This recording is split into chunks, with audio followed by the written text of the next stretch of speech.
Yeah, I'm in the back. Last month we had 3 calls for service, no pending investigations right now, no arrests last month. Other than that, no other concerns that we need to bring up to the council right now. That's it. Any comments or questions from the council for the deputy? Thanks. Do we have his name? Okay. Alright, next is the mayor's statement. So I'm just gonna come around and talk to everybody. It's a little bit easier for everyone to hear me too.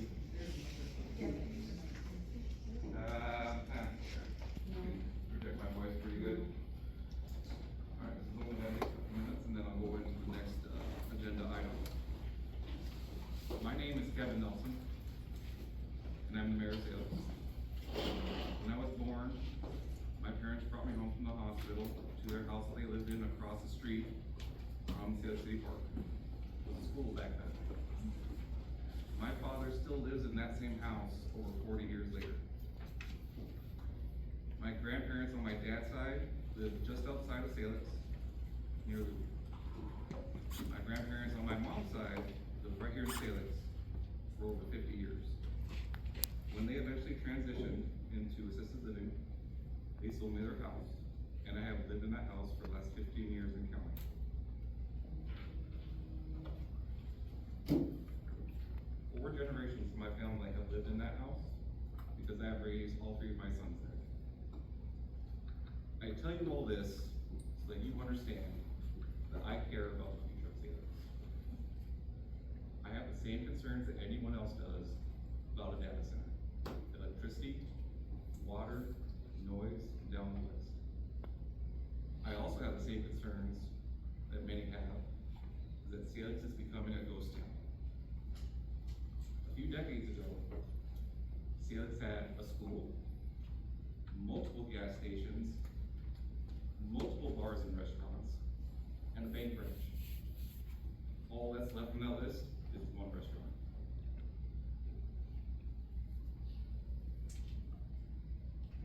Per the 2010 federal census, population of Salix was around 370 people.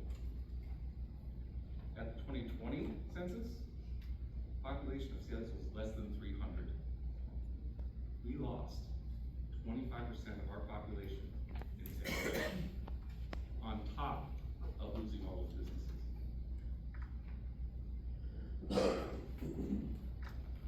Salix currently has the lowest population in its entire 130-year plus history. Ever. I don't know if data center is what's right for the future of Salix, but I am open to learning more. I have not received any further information from Mid-American than what they said last month.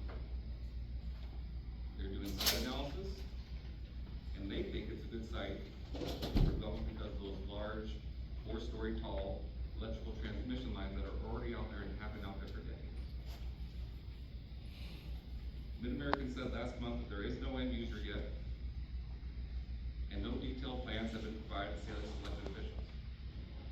That's still the same now as it was last month or the month before that.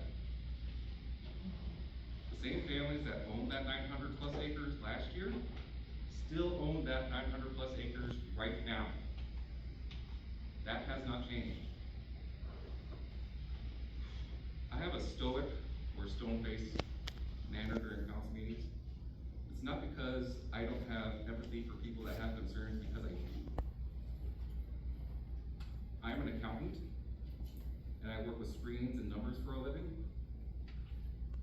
I'm not a perfect person, and one of the things that I struggle with is public speaking. Standing in front of over 100 people, talking about a very sensitive topic is not an easy thing to do. On top of that, the council, the clerk, and I have received threats over the last few months, up to and including death threats. I reported the death threats to the Woodbury County Sheriff's Department, and they are investigating. Put yourself in our shoes. You're sitting in front of 100 people, You don't know if those death threats are serious or not. And this data center topic is very divisive. It's a very scary and nerve-wracking thing to be in front of you all. Please have some compassion for the people up here. And please understand that we all have compassion for your concerns too. I am now going to go over the process and the timeline for the 2026 voluntary annexation so that everyone understands and can see that the city of Salix has followed Iowa state law every single step of the process. That concludes my mayor's statement. Okay, next thing on the agenda.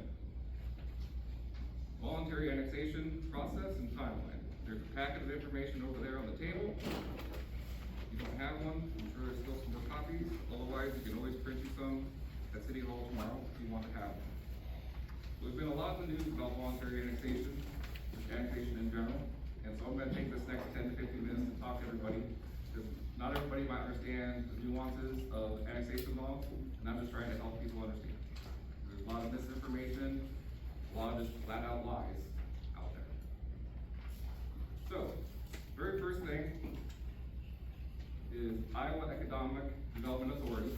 This is on their website, you can go download it however you want.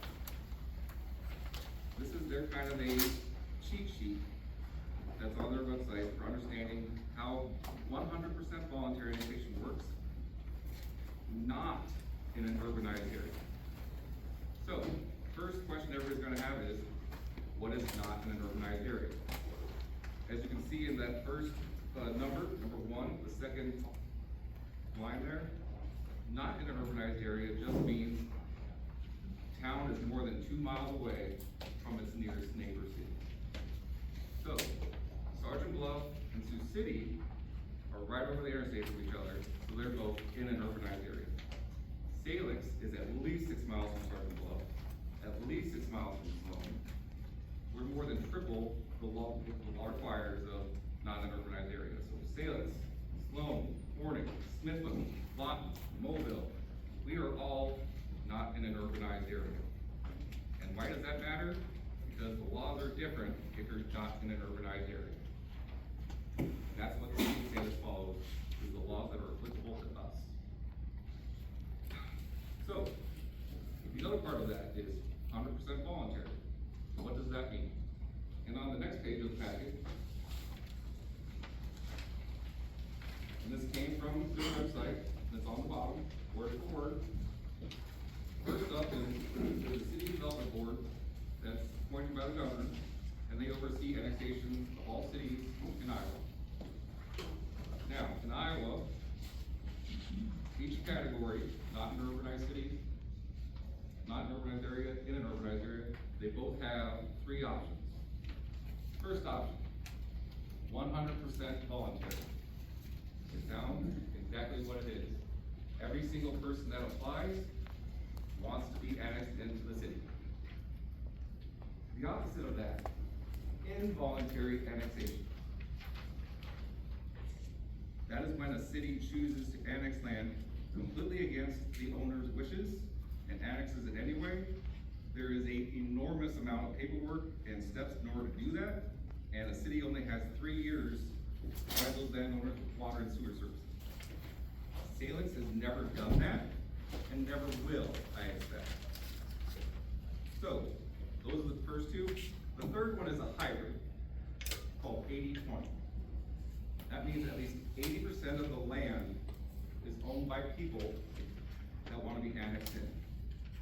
And 20% or less don't want to be annexed in. So here's an example of where that applies. It didn't happen in this situation, this was 100% voluntary.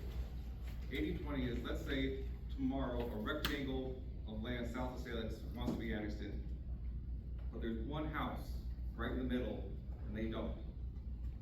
Well, by state law, a city can't have an island of unincorporated county right in the middle. It's against the rules, it's against the law. So what the governors and the Iowa legislatures have done is say, okay, you can have this hybrid where we'll treat you as all voluntary as long as it's 80% want it and 20% don't. We'll treat you as voluntary, but you have to go through an extra few steps. But if it's 100% voluntary, the Iowa legislature for the last 50 years, and numerous governors have been on board, has said, okay, they all want it, the amount of hoops you have to jump through is only 3, compared to 80-20 or involuntary, which have way more. Alright, so that's the second page. Now, third page is the code that actually applies to sales. And that is Iowa Code 368.7, subsection 2. And this is word for word copied directly from Iowa state law. And I'm not gonna read the whole thing to you because I'm gonna go into the steps in a moment, but it's kind of reflected on that cheat sheet. But basically the steps are the following. 1, a landowner or landowners puts in an application with the city, and the application has to say the legal description of the property, landowner's names printed, landowner's signatures, and a map showing where that property is connected to the rest of the city. So why does that map matter? That map matters so any common person can see, oh, it connects to existing city limits. For example, if somebody over just outside Correctionville wants to annex, they can't. They're not connected to our existing city limits. Sorry, not gonna happen. Decline your request. So that's why the map is crucial, so that we can see that the connected city limits. For this one that happened this year, and the one in 2013, and the one in 2003, those all 100% voluntary all 3 times. And maps were provided by the landowners. So, the steps are, receive the application with all the required information.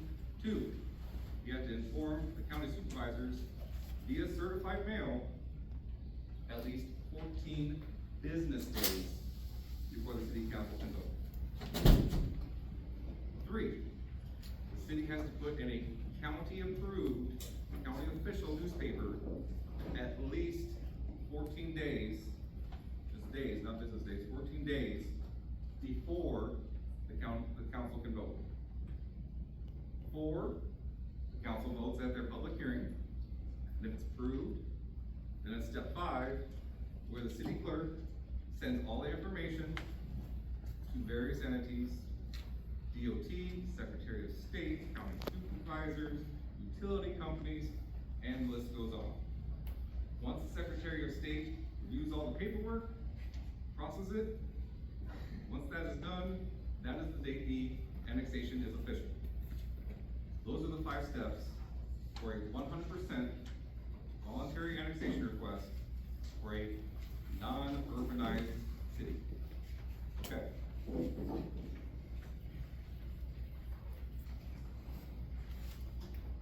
Next paper. This is Salix's form for voluntary annexation. You can see it's very basic. Legal description, signatures, landowner's name, and then a request saying, attach your map. Very basic, because that's all they have to provide. Technically, landowners don't have to use this form, not required by law. They can just put it in a letter, and as long as it has all its required information, it still counts. Using a form is not required by law. Salix has one, as do many cities, to help landowners fill out the information. This is available by going into City Hall, and you can ask for one. It's also available on our city website for anyone to download and print off and use. Alright, so now that we all understand the different kinds of voluntary annexation, not in an urbanized versus in an urbanized, 100%, 80-20, and involuntary, let's talk about the ones that happened this year. And also how it compares to the one that we did in 2013 and the one that we did in 2003. So,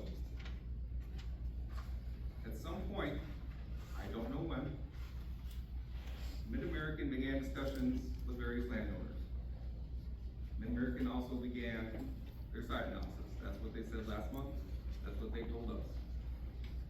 Their site analysis is doing there because of those long 4 or 5-story tall electrical transmission lines that go through that area and have been going through that area for decades. Then in late January, early February, representatives from Mid-American informed all 5 council members at the time, myself as the mayor and the city clerk, that they were doing site analysis, and it was near Salix. They didn't specify which landowners. They didn't say exactly where it would be. They said exactly what they said last month, which is, because of those big electrical transmission lines, we think it's a good site for development. They said it could be solar, could be wind, could be data center, but definitely not nuclear. They made sure to stress definitely not nuclear.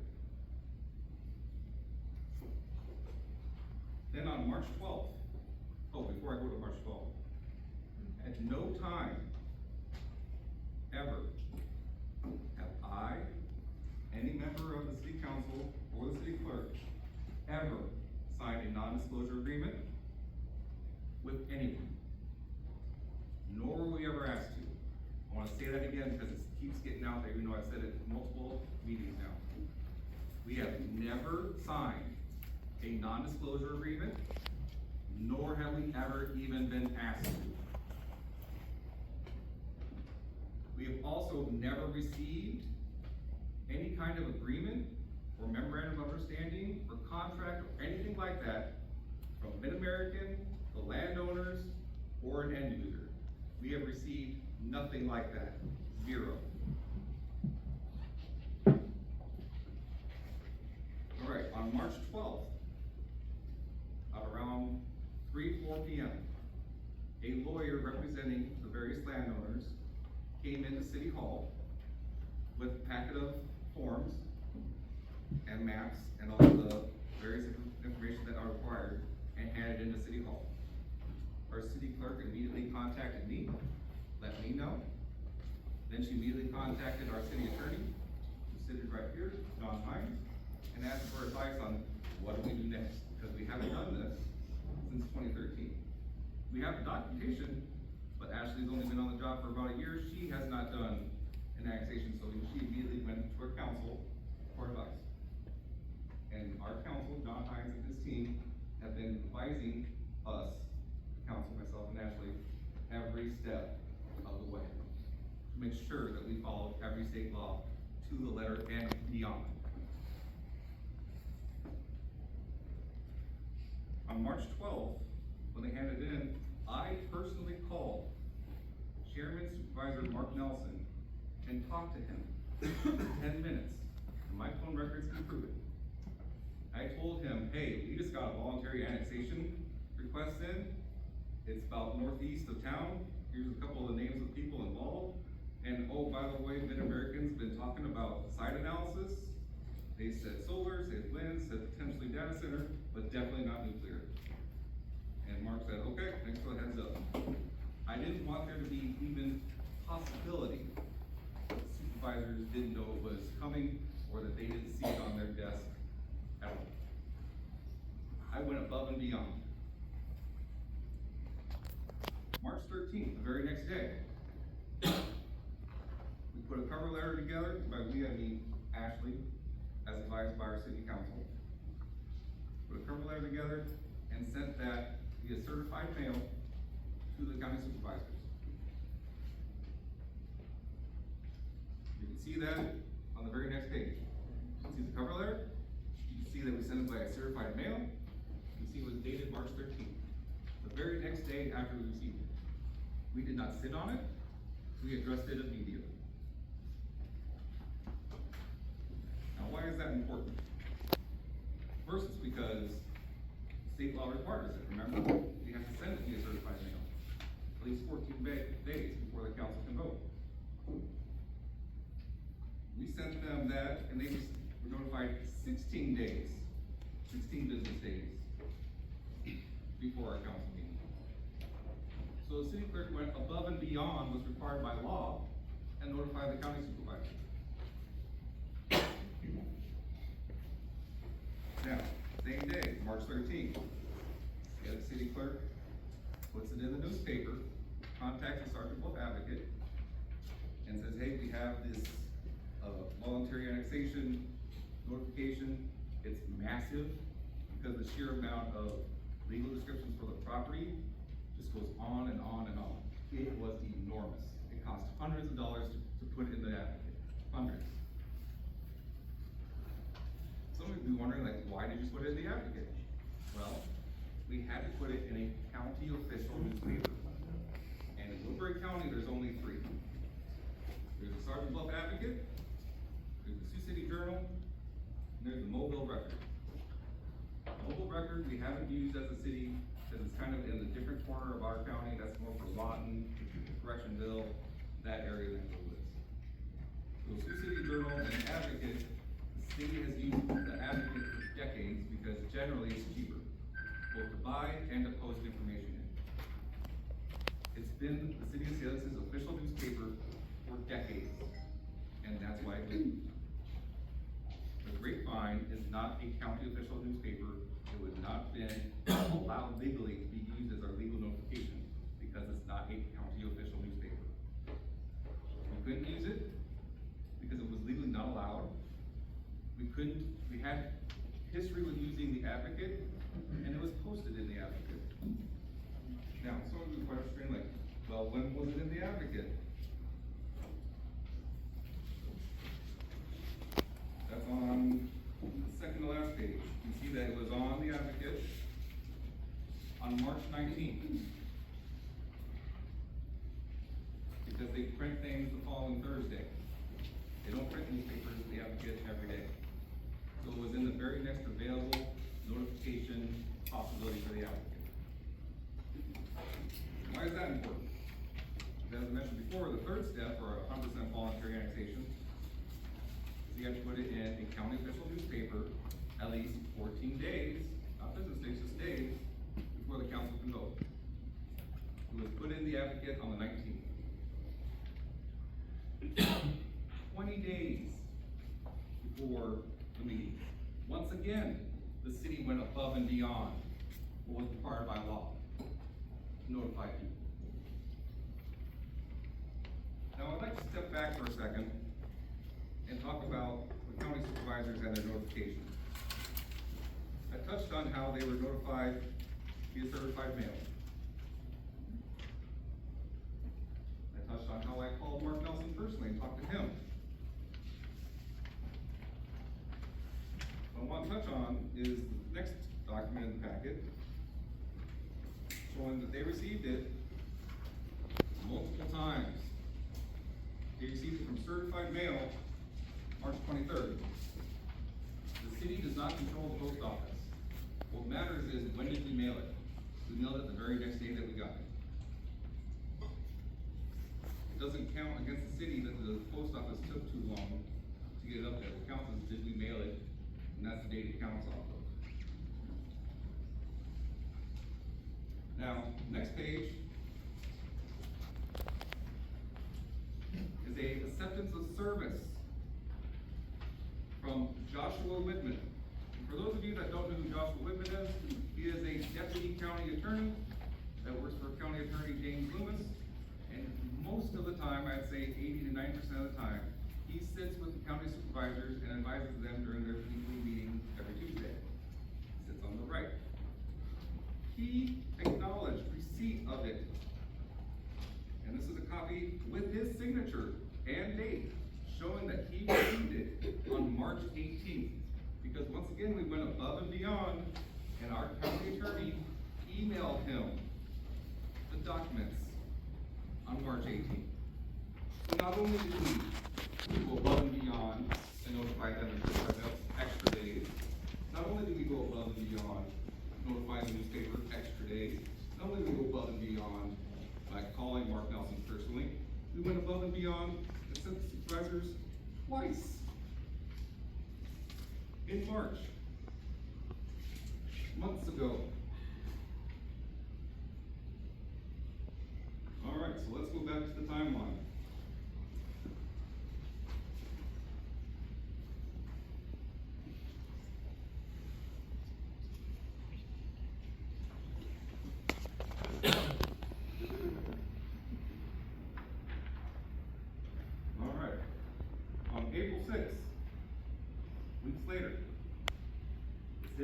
council agenda was posted as it's always been posted in 3 places.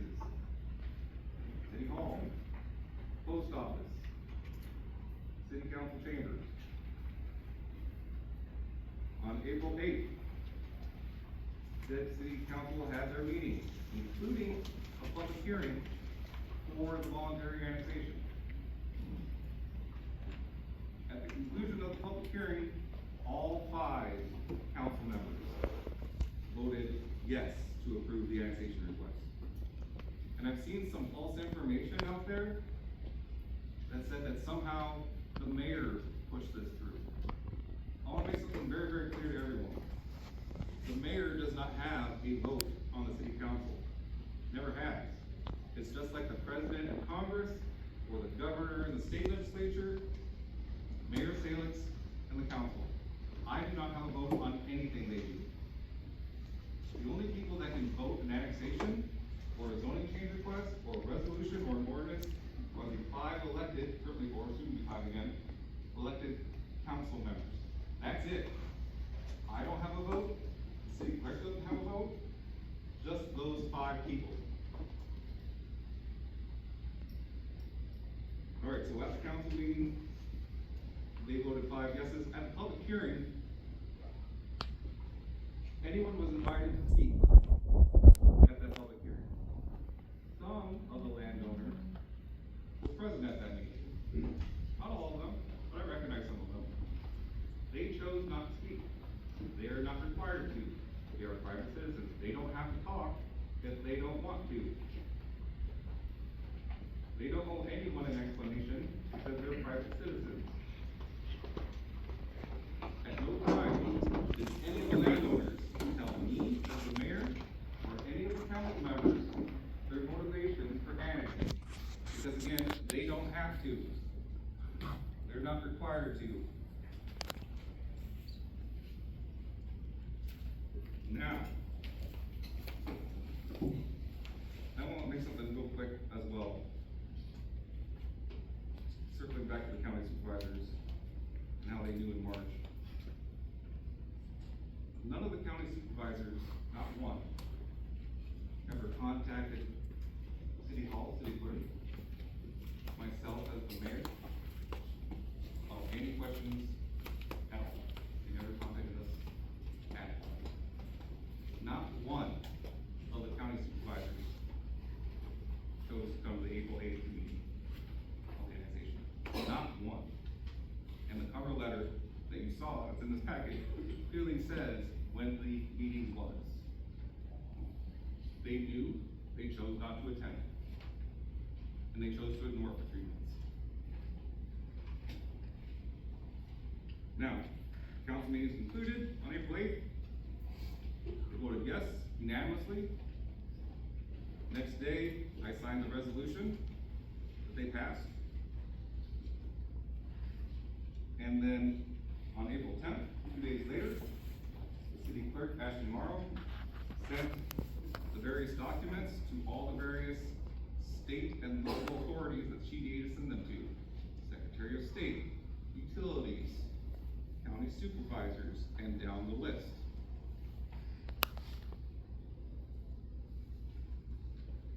The very last item in the packet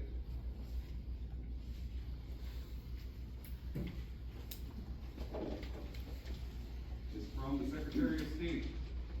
A letter from them on April 23rd confirming they received all of our documentation, everything was followed to the letter of the law, and then some, and the annexation was approved.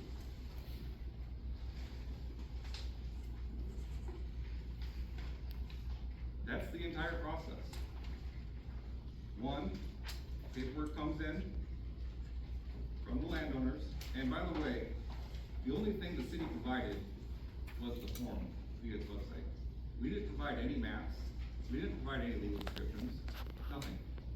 That's on the landowner. They provided all of it. 2, they would notify, the county supervisor notified via certified mail 16 days before the council meeting, more than what's legally required. 3, was in the county newspaper the applicant 20 days before the council meeting. Or, the council voted yes unanimously. 5, the council, the city clerk mailed all the documentation to all the respective government entities, and it became official on April 23rd.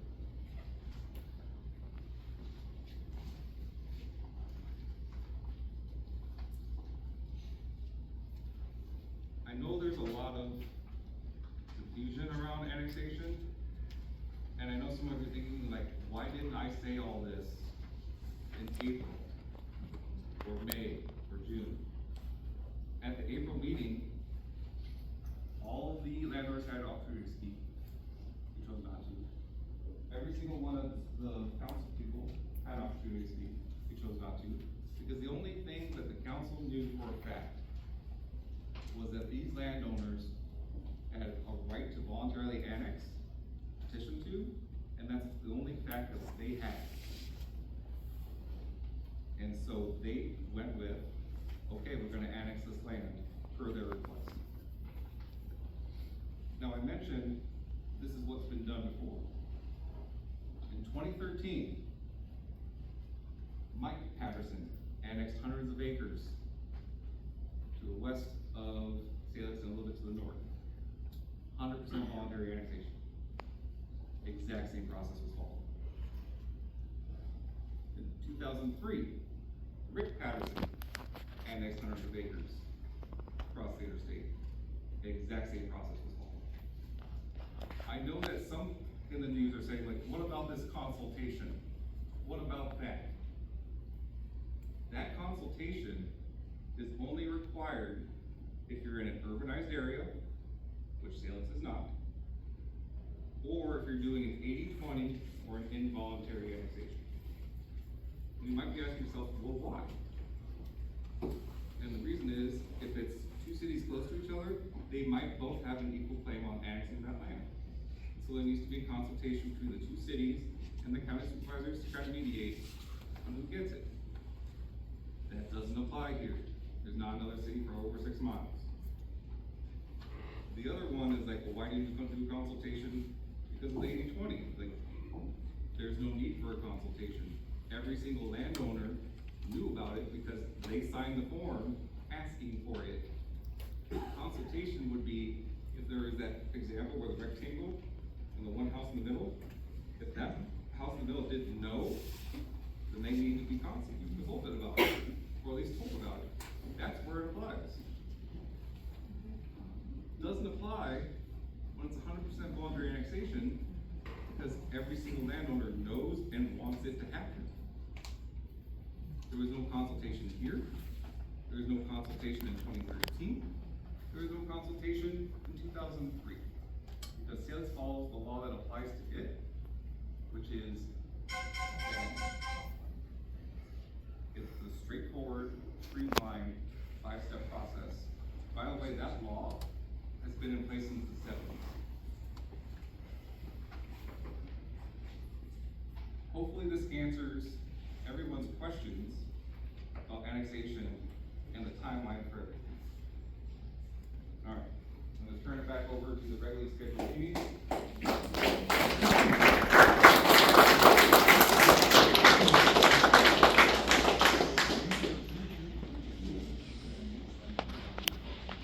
So, next up is the public forum.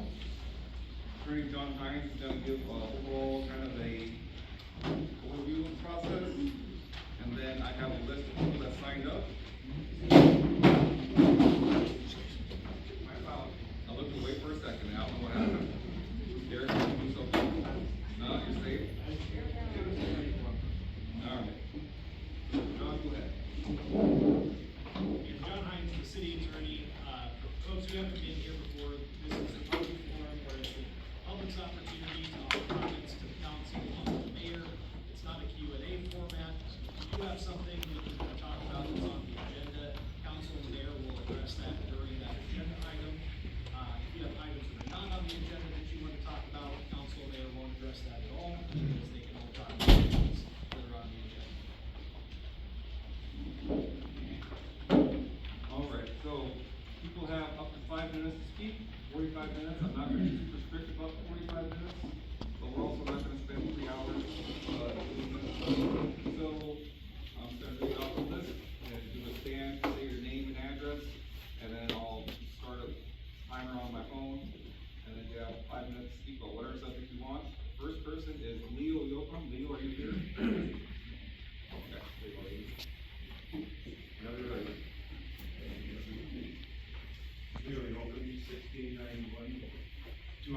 2nd Street, Salix, Iowa.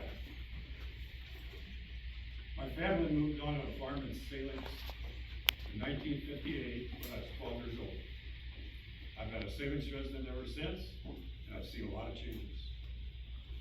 At that time, Salix had 2 grade schools, 2 high schools, 2 grocery stores, 5 gas stations, 2 banks, 2 grain elevators, 1 fertilizer dealer, 2 bars, a hardware store / lumber yard, blacksmith shop, automotive repair shop, and a fuel distributor, and probably many more other small businesses that I'm missing that serve the small town and the surrounding community. Most of the farmers in that area farmed 80 to 160 acres, so most of them were employed off the farm to supplement their income. As they reached retirement age, if one of their children did not want to farm, they rented it out to their neighbor. As a result, farms got bigger, and there were fewer farmers coming into the doors in the businesses that saved us. When the farm crisis of the 1980s hit, it did not only cause a mass exodus of farmers, but it caused most of the businesses in Salix to close, never to reopen. Salix was not the only city that suffered. Even Sioux City was impacted. However, the Sioux City Council members, they were very much aware of the farm economy, as the city had 2 major packing plants closed, along with related industries, which were also impacted by the farm economy. So in order to keep a large workforce from leaving the area, they purchased hundreds of acres of farmland between Sioux City and Sergeant Bluff, started a recruiting process to locate businesses to that area south of Sioux City, which today is known as the industrial interchange. At the same time, our area right here saw an employment boom with the George Neal plant being built on 720 acres that IPS bought in 1972, which eventually became Mid-American Energy. Other companies then came into that area and expanded to the north, which has now become a major industrial area. Sioux City industry is now progressing south of the airport, while the industrial area moves north. However, almost all of this farmland in this area is in the Woodbury Township. All this farmland is in Woodbury Township and the Sergeant Bluff School District. And as a result, a lot of tax dollars go to the school and the city of Sergeant Bluff. This enables them to attract new businesses and housing. When you look at the city of Sergeant Bluff, you see the positive results of the amount of revenue that businesses generate. Now the city of Salix has an opportunity to move forward. You as a council are to be commended for the due diligence and the foresight that you've shown throughout this. There's a lot of support for this project, and it started with the voluntary annexation of 6 landowners. I've had numerous people express their support over the last 2 months. If the data center becomes a reality, it will provide a much needed financial opportunity for the area throughout the construction phase and long after that. Similar to the economic boost created by the George Neal Power Plant and the supported businesses. In addition to the revenue that it will generate for the city of Salix and the Westwood School District. We can look back at the Sioux City Council and see how they were proactive. We can look back at Port Neal Industry and say, Salix can do the same. Now is the time that you as a council can control your own destiny, make this area a very attractive place to work and live, and have your children attend school. Again, I want to reiterate, you have a lot of support for this project.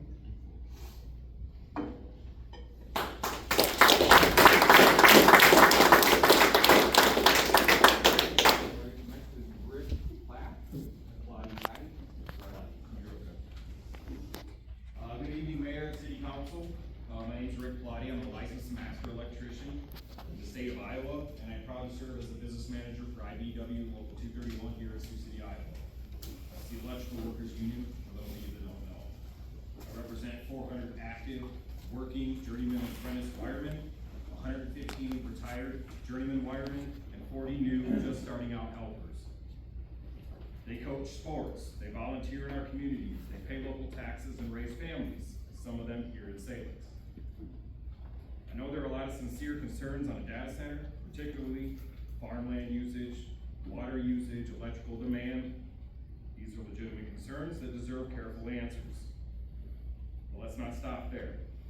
Let's also consider the tremendous opportunities for Salix and the surrounding communities, if it is developed responsibly and held to a high standard set by this council and other regulatory agencies. Projects this size do not come around often.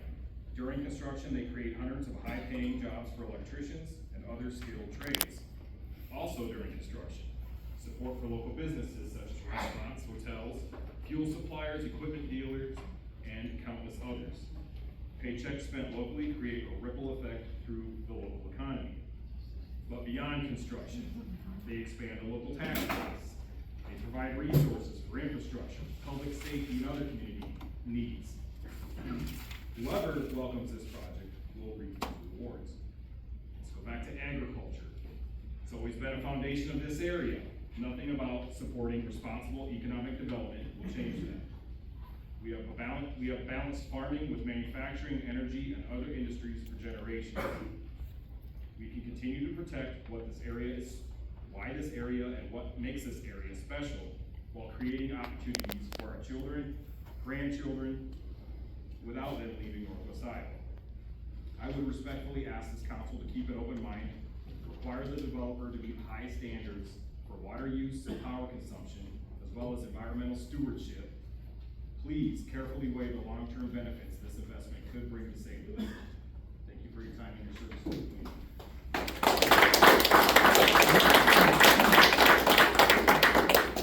Next is Dean Bradham. Probably wishing everyone may not be. My name is Dean. I'm with Local 33 Pumps and Steamers. I've been working for them for 27 years. What likes to call it a temporary job, but I don't call 27 years a temporary job. We built this city and all around the powerhouse and everything. That's what we do. We build stuff. But we're not only people that build stuff, we work and live in our communities. We live here, we coach here, we do things here. I know a lot of faces from being here. I've had my car work done here. I used to get gas over here, no longer, right? I stopped at the restaurant over here and eat regular. You know, I used to do houses and stuff around here for plumbing. This has been my community for a lot of years. I haven't actually lived in town, I've lived around the community. I lived in Ottawa, I lived in Sergeant Bluff, I currently live in Sioux City. We have 170 members in this area, 2,209. A data center here would be a game changer for people in this area. I'm not gonna deny that I hope we can build it, there's no guarantee of that. But in other areas, a data center has caused a lot of economic boom, a big boom. It would be great for this community. Woodbury would benefit from it greatly. If the Woodbury Board of Supervisors would open their eyes and quit being anti-everything, we could have some more economic development in Woodbury County. They're against windmills, they're against solar, they're against pipelines, they're against data centers, they don't even know why. Generally, the moratorium is put on something that we have too many of. We're throwing something out there before we even do it. Des Moines has been building these things for 15 years. Some of the people have been doing this temporary work for 15 years. I don't know what you call a permanent job, but I can tell you, these are good paying jobs. And if this was to come to this area, and if we could get this project, and it went union, we would put a lot of people on. Your daughters, your sons, your husbands, I mean, we have a lot of opportunity. I would like to spread that opportunity around. I would like for my son-in-law, my grandkids, to be able to work here. I'm afraid they're gonna move. Woodbury has lost over 1,000 residents in the last year. That's a lot for 107 to 106,000 lives. We don't have that many opportunities, truthfully, if you think about it. All of Woodbury County, you look at all of Woodbury County, There is no opportunities in these towns. There's one community that's got a manufacturing plant that's expanding, and that's, out there in Holstein. Yay, they've got something going on, their kids can work there, people can work there and live in the community.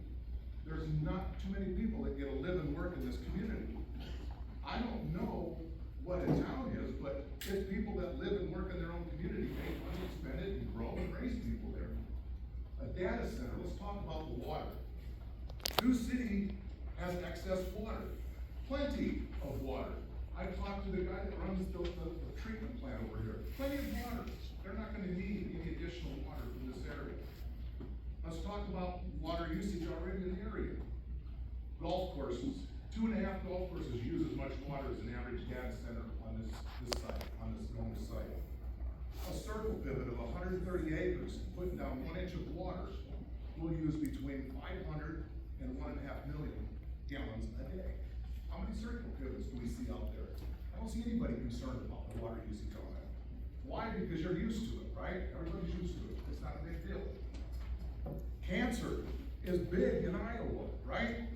I mean, a lot of people are coming down with cancer. I just donated over here to the bar for a lady that's got cancer. Can I contribute to one thing? No. But when we have so much cancer in Iowa, you've got to wonder why. This data center is going to be looking at using technologies that we all use. All the people that are on Facebook, they're on their phones all day and on their computer and storing their pictures and watching TV and their movies and their car and their trucks. Everybody uses this data center. It's not like it's new. It's not new technology. They're making it better. It uses less energy. It uses less as we go along. But it's something we're all using. Why can't we be a part of it? Why does everything always have to be a way? We could boom from it. Woodbury County can. The school that needs stuff that everybody wants to turn down. I don't want to pay more taxes. Well, you won't have to. There's an opportunity to lower your tax rate. This is an opportunity to lower taxes. I'm telling you, it's, in my opinion, a good thing. I would like to see this group of people really look at this opportunity, make sure it fits in. Thank you.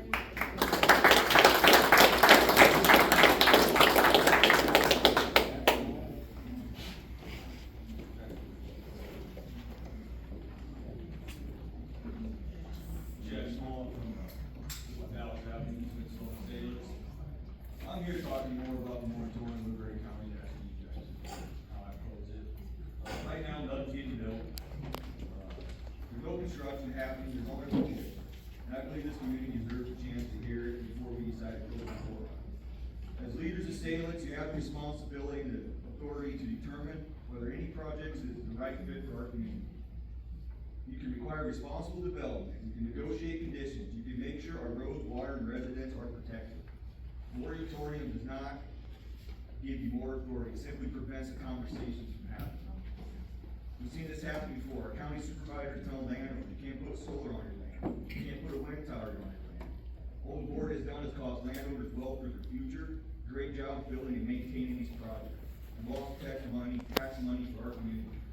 It isn't Salem's fault they can't find a client for their industrial park. Or maybe this data center will bring more industrials here for the builder park. I lived in this area my whole life, I never left. I remember what Salix used to be. I remember when there were jobs in town, we had enough kids to have our own baseball team and didn't have to go to school and sit on the bench.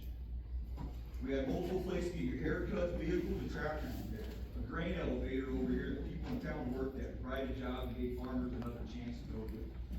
We had a bank, convenience store where you could buy gas, groceries, even a place to buy worms before you went to Brown's Lake and fish. Those businesses didn't provide services, they gave people a reason to stay here, raise their families here, and invest in this community. Let's also be honest where we're at. This is already industrial. We have rail lines, an interstate, highways, existing industries surrounding us.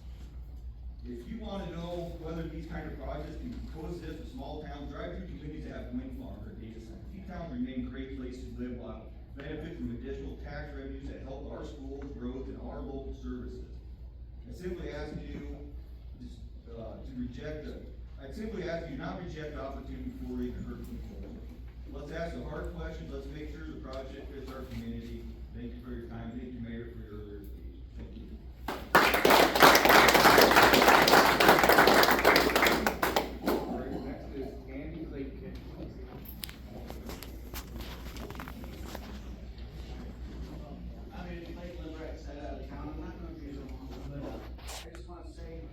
I live really close to it, right? So I want you guys to be responsible, but I don't think you can make a decision either way. You gotta collect the information, and the moratorium, all that does is fund the town road. So I just think, stay the course, you know, I know you guys went through a lot of crap, and I think it's terrible. I mean, a lot of people should be embarrassed for what they've done, so, thank you.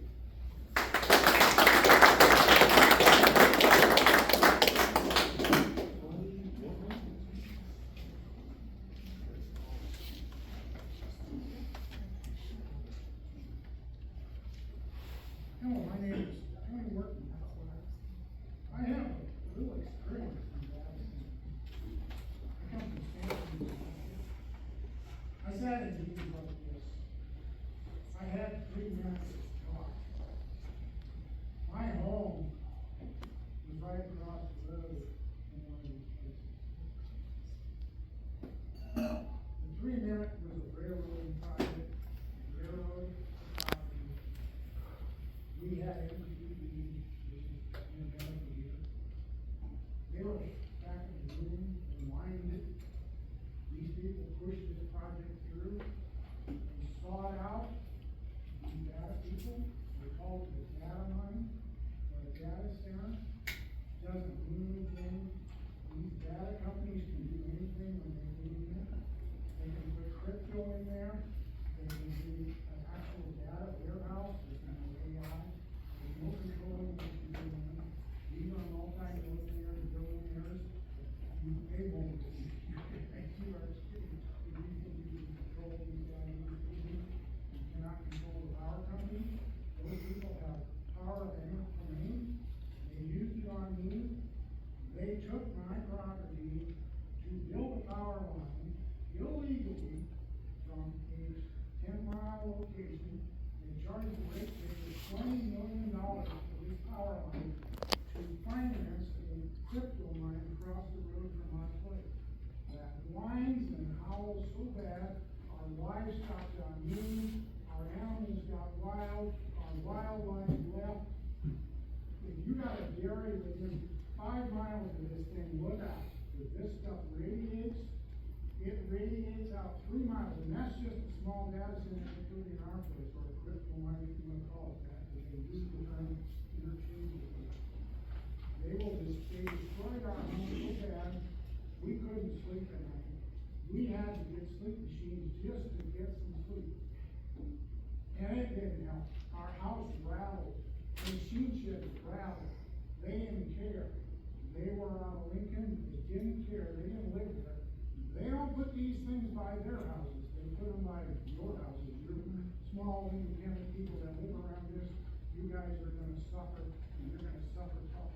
As NPD or United, Mid-America comes in, if they're gonna come in and fix your property, gives you a little and nothing for it, builds a substation.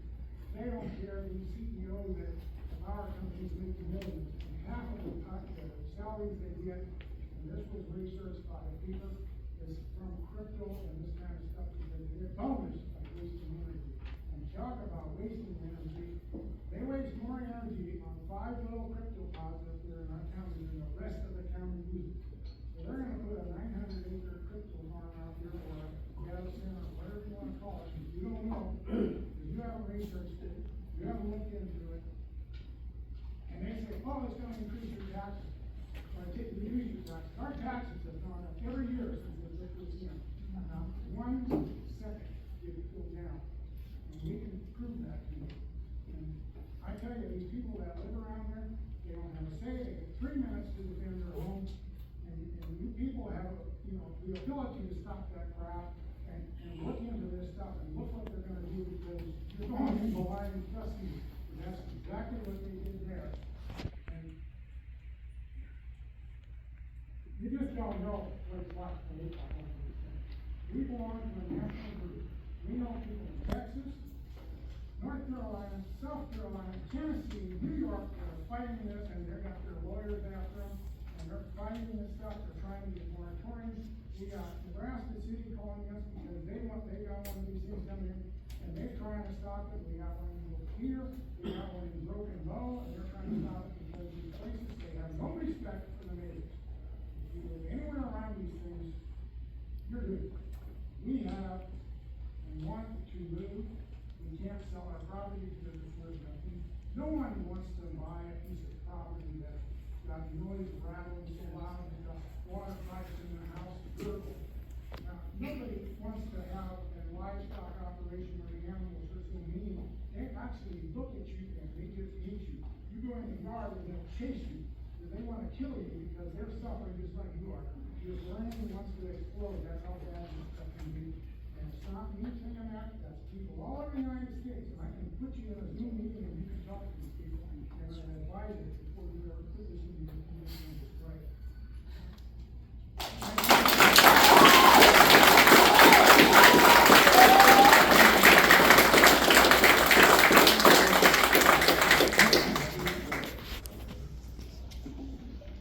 My name's Ashley, some of you may know me, but most of you probably don't. I wasn't born here, my family's from this area. I don't live in city limits. Salix is the city that's written on my address. When people ask me where I live, I tell them Salix. It used to be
afternoon, County, Council.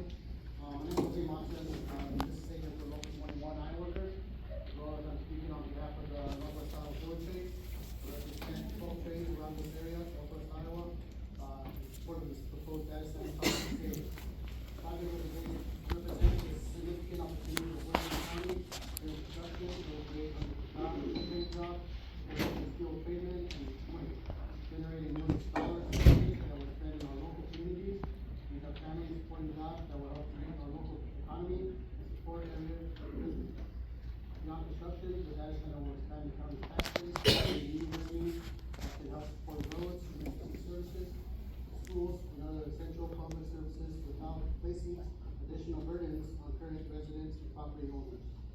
We understand that residents have questions about water, power, and environmental impacts. These concerns deserve thoughtful discussion. However, modern data centers are designed with efficiency in mind, and any project approved should be held to strict standards to protect local resources while allowing economic growth.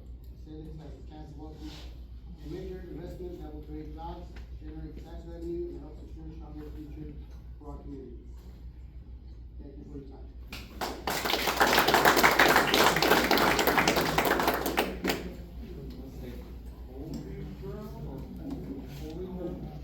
Holy Ground, alright, Holy Ground, I am, with the Winnebago Tribe of Nebraska. I am, on our tribal council, I'm the chairman of the tribal council. Winnebago, Nebraska is part of the Winnebago Indian Reservation. We just acquired land 4 miles from here. That took 50 years, to acquire this land back from the Corps of Engineers, 50 years. So I thank you guys for doing this, forum and, following the process right, it sounds like. Thank you for that, and congratulations for doing that. First of all, I wanna say, Winnebago Tribe of Nebraska, a federally recognized tribe, is requesting government consultation with the city of Salix, Mid-American Energy, and any partner in regard to the 900-acre proposed data center. Specifically requesting any data, information, and or proposed plans that could impact our culture, environment, human health, and future economic development. The Winnebago Tribe oversees, we have our own hospital, we have our own law enforcement. We oversee the Winnebago Casino, the War Horse, and Omaha Lincoln. ACI has hundreds of corporations under them. And we have a couple council members with us elected that are in our environmental protection department is here with us. And I'm gonna read a short, I'm gonna quite get through the statement in time on behalf of our people. We also oversee 5,000 tribal members, hundreds of land along the river here, and thousands up above the bluff going west. Thank you. The Winnebago Tribe of Nebraska firmly opposes the development of data centers on and or near the Winnebago Indian Reservation, and opposes such development within ceded lands. Treaty protected areas and other locations where such development may adversely affect the Winnebago Indian Reservation or its tribal citizens and residents. This position reflects the tribe's sovereign obligation to protect the health, welfare, natural resources, cultural integrity, and the future of Winnebago people. The tribe has identified serious concerns regarding data center development and substantial demands such facilities place on water and energy resources. The Winnebago Indian Reservation is situated above the Dakota Sandstone Aquifer and the Missouri River Aquifer, two essential groundwater resources that sustain our communities. The Missouri River also flows directly through our reservation, remains central to our identity, culture, and way of life. Water is now nearly a commodity for living relative. Steward plan and water steward plan to recognize the sacred medicine, most profound cultural, spiritual, and ceremonial significance. Any development that threatens the integrity of these waters threatens the well-being of our people and the continuation of our traditions. The immense electrical demands of data centers also raise serious concerns regarding regional energy reliability, increased costs for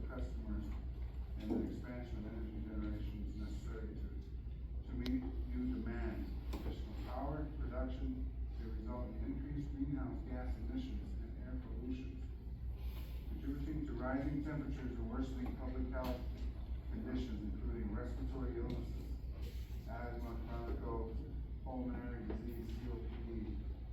Since time, the Winnebago people have carried the responsibility to care for the land, waters, and resources within and beyond their reservation boundaries.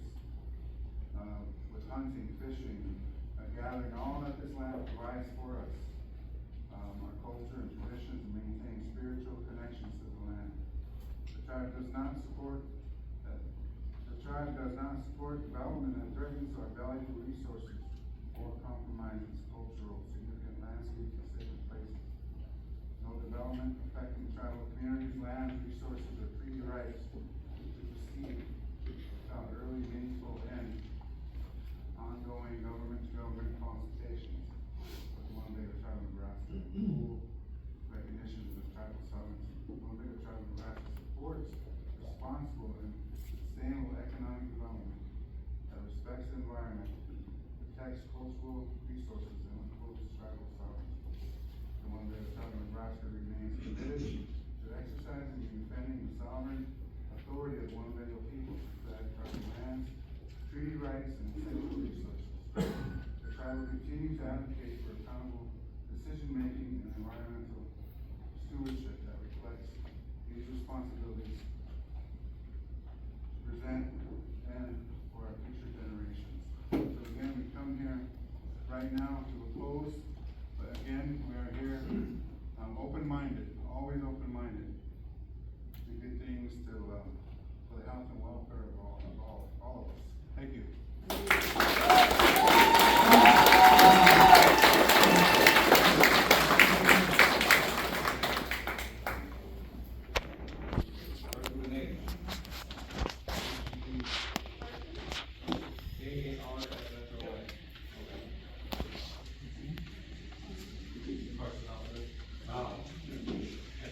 I've now worked 13 proud years as a union fighter for one of the few remaining base contractors in the state. Working in nearly every industrial site in this community, in the tri-state area, the misconception of the data center being any worse than any other industrial site involved. These sites use millions of gallons of water in a week, and in some cases a day. They draw an immense amount of power, water and power they pay to use, water and power that's plentiful, and water and power they have rights to. No other project in recent memory has been protested and misrepresented to this extent. As a worker in this community, I see firsthand no difference in a data center than in addition to a fertilizer chemical plant or a brand new industrial harvest and processing facility. They have proven to be responsible and ethical neighbors and huge boosters to the community in way of jobs, but not only jobs, but thousands of man hours and hundreds of thousands of dollars to charities benefiting those in need. The tax benefits for local improvements, new schools, new roads, money for emergency repairs on outdated water and fire mains, money for better fire and emergency services in the city. AI is here to stay. It's in every meeting app, every email, every shopping app, and every Amazon order we place. We support future developers 100%. Thank you for your time.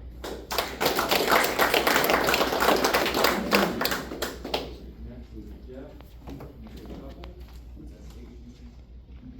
Yep, that's me. My name is Jeff Shudad. I'm a union plumber. I reside in Constable, Iowa. But I sit on the executive council for the Western Iowa Labor Federation. And represent a whole slew of folks in Woodbury County and surrounding. I know this is your guys' community, and I know there's a lot of anxiety and there's a lot of questions. And there should be, by the way, but, just the outsider kind of looking in, I think this is a heck of an opportunity for the whole city. I come from, like I said, I live in Constable, Iowa. The only thing I can really talk about is my experience. And the experience in Constable, Iowa is over the last 20 years, we built 18 data centers. 18. Thousands of acres. But the thousands of acres have been tens and tens, I don't know, maybe hundreds of thousands of extremely good paying jobs building this. I didn't build the one in Constable, but currently I'm actually working in Cedar Rapids. A lot of the data centers and Constable have been good partners. I'm just gonna be honest with you, my whole town, town of 70,000 people have free internet. We have, our schools have free internet, they really bend over backwards and help, school districts and fundraising stuff like that. And they should, by the way, for making, we've also improved a whole bunch of our water facilities there, upsizing a bunch of lines, they pay for all of it, stuff that 70,000 couldn't afford before. Some of it had to be bigger because of their stuff, but some of it needed to be replaced by maintenance. And I really think that, my community is, unfortunate. I hear there are no jobs when these things are built, and I just wanna tell you that's baloney. That's the best thing I can say about it. I have over 100, members from my union that permanently work at Google. And those 100 folks make over $200,000 a year. So these are very high paying jobs, these are maintenance jobs, these are jobs that would be here. The other thing I can just speak with experience is I've been working in Fairfax, right out south of Cedar Rapids. There's 12,000 construction workers working on the project I'm working on right now. I'm not saying there's gonna be 12,000 people here, folks, but I'm gonna tell you what, if this thing happens, there are gonna be hotels built here. There are gonna be gas stations built here. There are gonna be houses built here to rent. There are gonna be, and those are the things that are gonna happen. Campgrounds, they are going to happen. I mean, when there's that many folks working in one area, it only makes sense. I just feel like it's a real good opportunity for you guys, and the thing that bothers me the most is like, that I hear that these are temporary, even like any construction worker. I am a construction worker. Every job that we go to is temporary. We don't go to a job for 40 years and work there. We go there for 3 months, 6 months, a year, 2 years, and then we get in a pickup truck and we go to the next one. There are 6 folks that I'm sitting back here that do the same thing I do for a living, that are working in Constable, Iowa, having to commute 90 miles back and forth, that live here. Get these guys some work here. Appreciate you guys' time.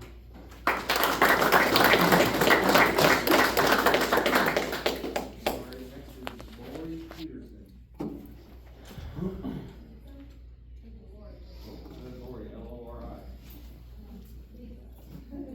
Somebody wrote Lori. Lisa, you're later. Is there a Lori? No. Last chance for Lori. Greg Anderson. My name is Greg Anderson, and I live in Sioux City. I'm a local construction worker, and I'm in favor of the data center just for the opportunity for a longer, short-term place of work. That's all I gotta say.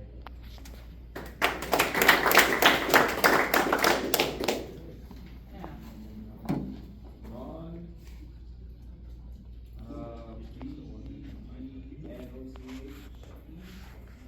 That would be me. All right. My name's Ron Mayon. I'm a retired pipe fitter and trade 45 years plus. And I didn't really prepare a statement, I really wasn't planning on talking, but when I hear you guys had death threats, that just, I can't believe that. I mean, that's way over the top. But, you know, creating more jobs, a lot of times too, something new is scary.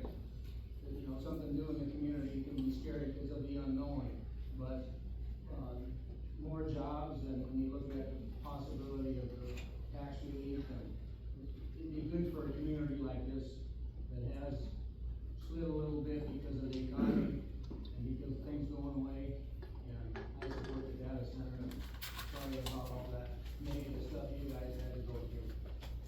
That's all I have.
say I think you did a great job with transparency.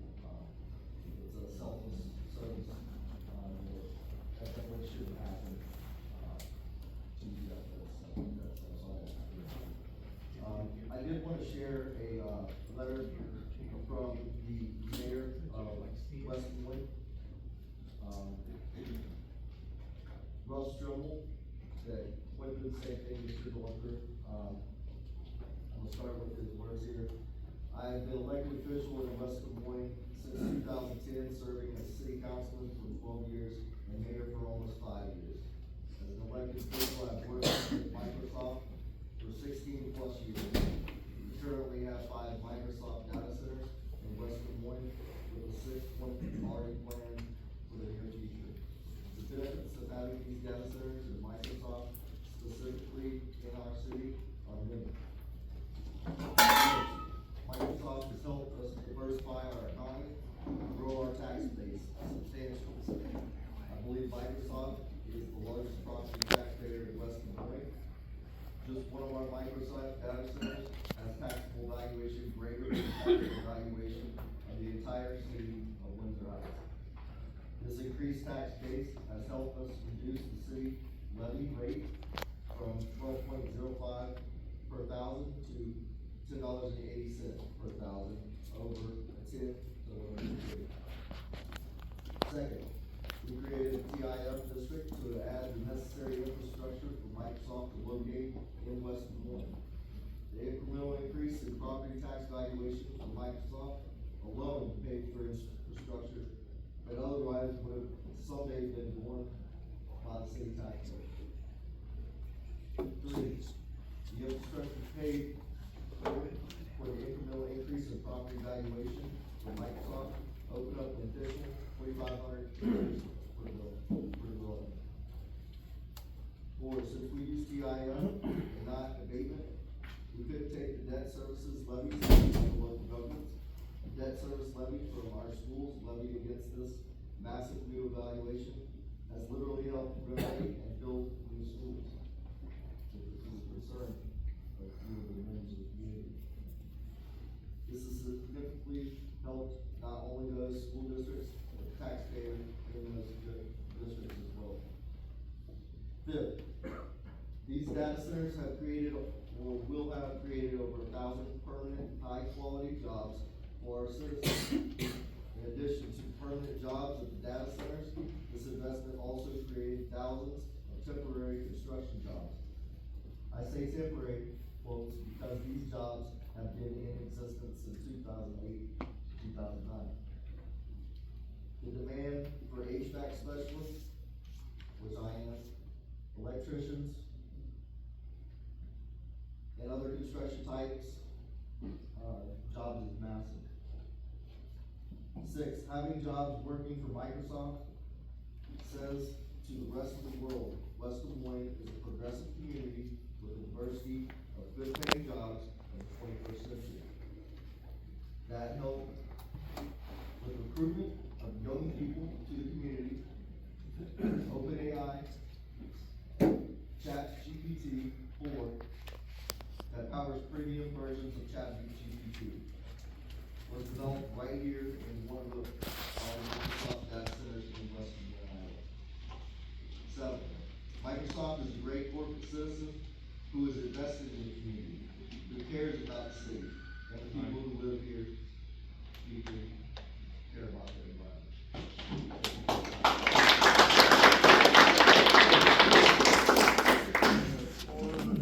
Go on at 10:45. We have lots of other things to address. Some extend to a full forum, or we, want to move on to the rest of the meeting.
to ensure that any development in Salix is sustainable and well vetted. We are deeply concerned about any swift decision that would be made involving industrial expansion and its impact on our community's infrastructure. There are significant questions regarding the long-term impact on our community. Before we move forward, we need to ensure our city has the necessary information to protect our residents. A moratorium is necessary to allow the city to: number one, conduct a thorough impact study, evaluate the long-term strain and costs of local water, electrical, water, road, and infrastructure. And our current electrical grid and water infrastructure support these facilities without negatively impacting residential rates or reliability. Two, update zoning ordinances. Ensure that our current land use regulations are robust enough to address the unique needs and risks associated with a high-tax, high-energy industrial facility. Include the conditional use permits in our zoning. Three, public welfare and safety. The long-term impacts of air quality, noise, traffic, light pollution, and landscape alteration on the adjacent property owners and on our town. Four, preserve community character. Protect the agricultural and residential integrity of our area while a comprehensive, sustainable development plan is established. Review scale projects along with the long-term vision for our rural and residential areas, especially in regards to Salix 2035 comprehensive plan. We request that the city council adopt a moratorium about specific developments for a defined, limited period of 12 months so the city can complete a formal planning study, update our zoning ordinances to reflect modern industrial challenges, and update our development standards. I would like to submit to the council 70 signatures of Salix residents requesting the moratorium. We ask that you please hold a special council meeting to implement the moratorium as soon as possible. Thank you for your time and service to our community.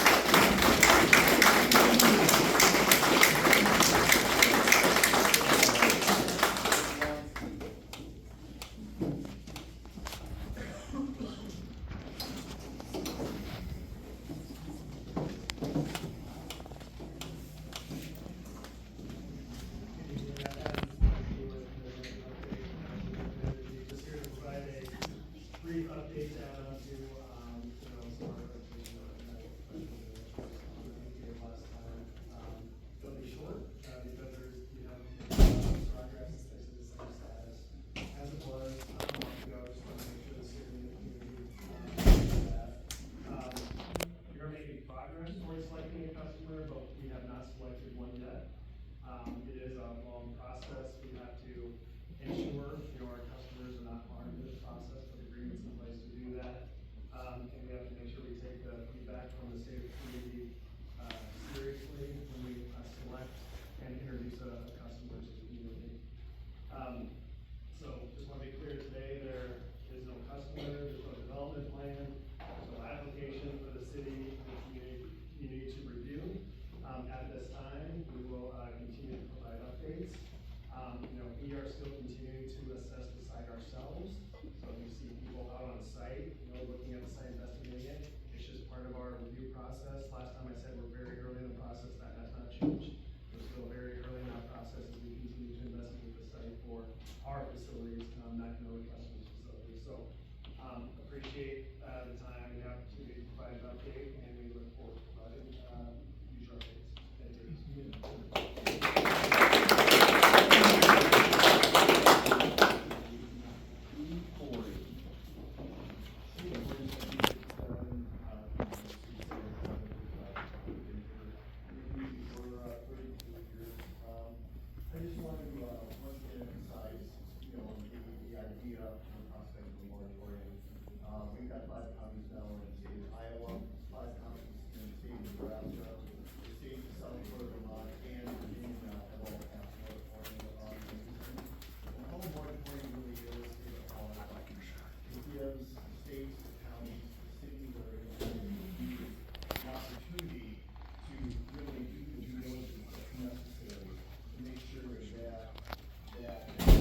more closely at any one of that property. And we have people here in this community that have either on the Indian Township's community. So I really appreciate that consideration. And I appreciate what you guys are doing, Mayor. What you did today was very helpful. I also appreciate the utility company coming and keeping us all up to date. Because communication is extremely important for the people in this community to feel good about what's going on right now with this. Thank you.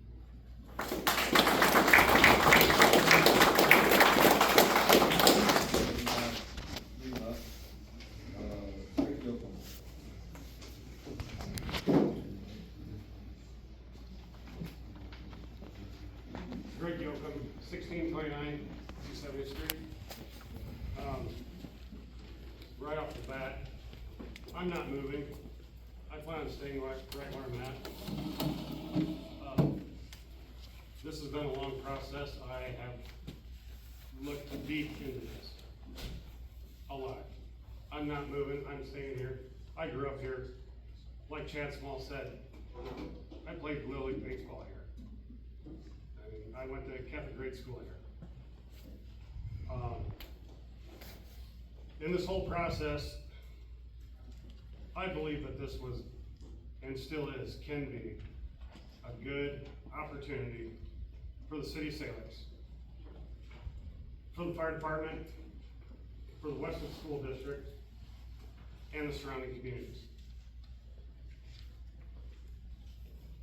Us as landlords asked for the annexation, because that's the only way that the city of Salix would benefit from this directly.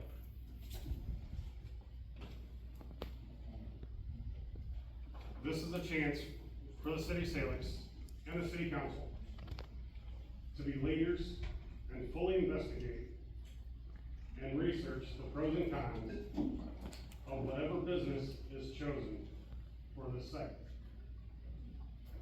The Salix Council has the ability, with the zoning regulations and the ordinances, to protect the environment and our community.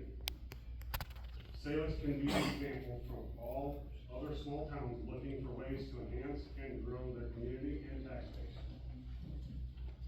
I have full confidence and respect in the Salix City Council to make those decisions for our town.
No, everybody's coming on these questions, they're valid and for consideration.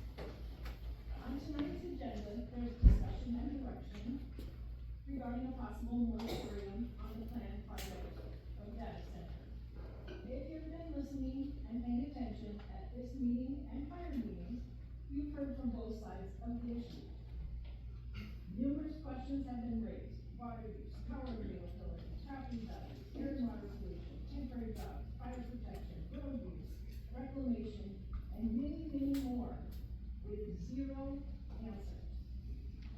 A moratorium is a useful tool when there are questions and no definitive answers.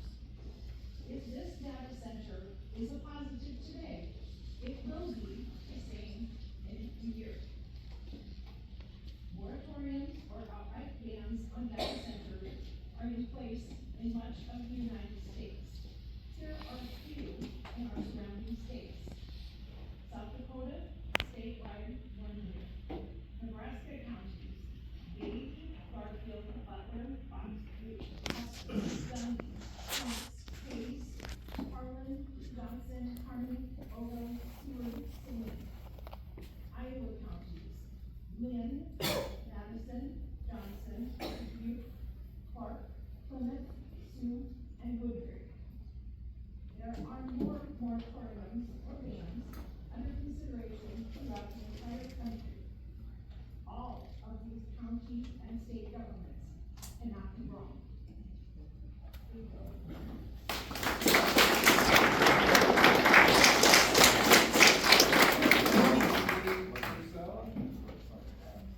last speaker. And thank you to everybody that's here. Thank you all for showing up, whether you support the data center or you don't, they're here to listen. So thank you all for being here. Number one, almost a third of your residents signed a petition saying, pause, stop, review this. Almost a third. Earlier you said how many residents you had here? What, about 300? 77 of them said, let's pause, let's talk about this. You have to listen to your voters. Someone over here said, be a leader and fully investigate. Do that. Take that leader and do what they're saying. In my community, I'm on our tribal council, and you know what? We go back and forth and we fight about things, and we have to come to a consensus. And it really bothers me that everybody voted yes for this. You guys know how bad these are. Number two, pull out your phone and look up Lake Tahoe Data Center. Pull it up and look. You guys know what that is? Okay, for those of you that don't, in Lake Tahoe, rich, fancy Lake Tahoe, they're losing their energy provider because their energy provider is diverting all their power to the data center. Do you want that to happen here? Do you, I live in the dark. But hey, we got the internet somewhere. Might not just be Salix. Number three thing I want to say, I've heard multiple people get up here and say, what a great thing for the community of Salix. You're going to get a hotel, you're going to get a restaurant, you're going to get a bar, you're going to get a new whatever. You know what? That's not a hotel, it's called a man camp. Do you guys have daughters? Anybody here have a daughter? I have daughters. There's a thing called a man camp. That's what happens when temporary workers come into town. Your little girls get stolen, they get taken, they don't come back. That's what happens. So if you want that in your community, vote for this. That's her time. The first thing I'm gonna tell you, you don't have to be a sellout to the man to grow your community. Get yourself a great grant writer and grow your community in other ways. Sit down and have some really great discussions. You guys can do this. Please do not disrupt the meeting. You guys can do this. And you can do this in a good way. Look at all of us here. We're willing to sit down and help you. I work for a company that we do stuff like this all the time. There's people sitting in here that man over there, he said what happened to him in Stanton, Nebraska. What happened to his animals. Anybody here have farm animals? Your animals are gonna go crazy. He's one of you. He's a farmer. He knows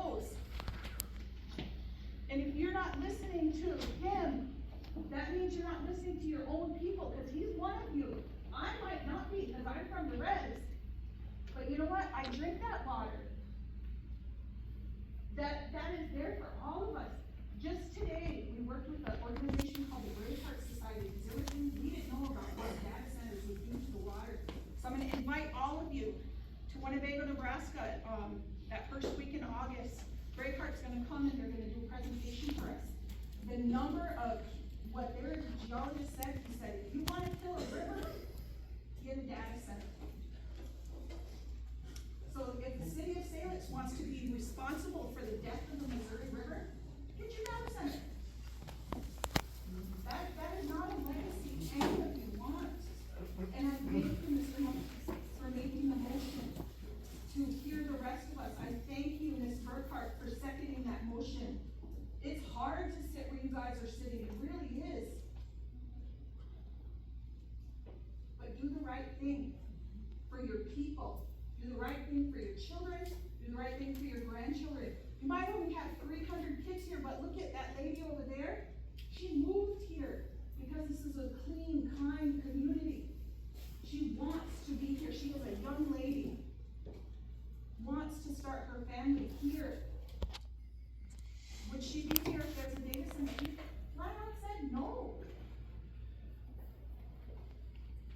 You guys are better than this. We, as a whole community, we're better than this. We can do this together. We don't need that.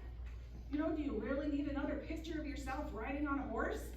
No, just take one with your Polaroid. You don't have to do it with AI. You look fine, I promise.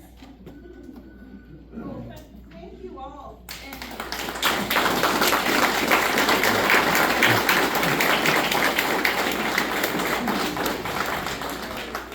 Number 6, update, public works. Just a couple things, we've gone for our last 5 or 6 meters that need to be installed. And some of them have to have some curb stops, and we have to be working on the and we have a plumber install ramp operating or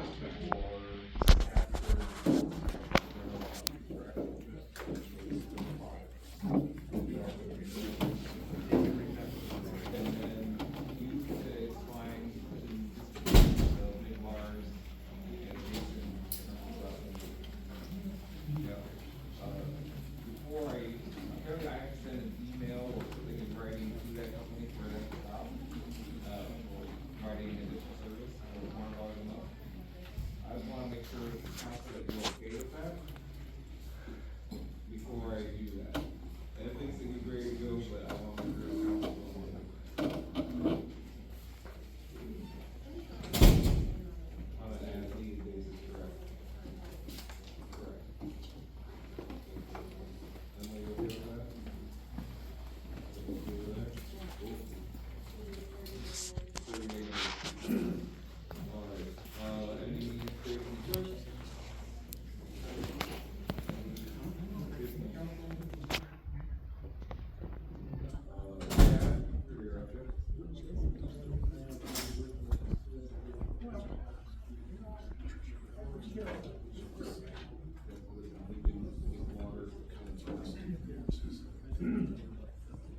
That's all these, that's drainage district stuff, like the people that are actually gonna, rent out, so.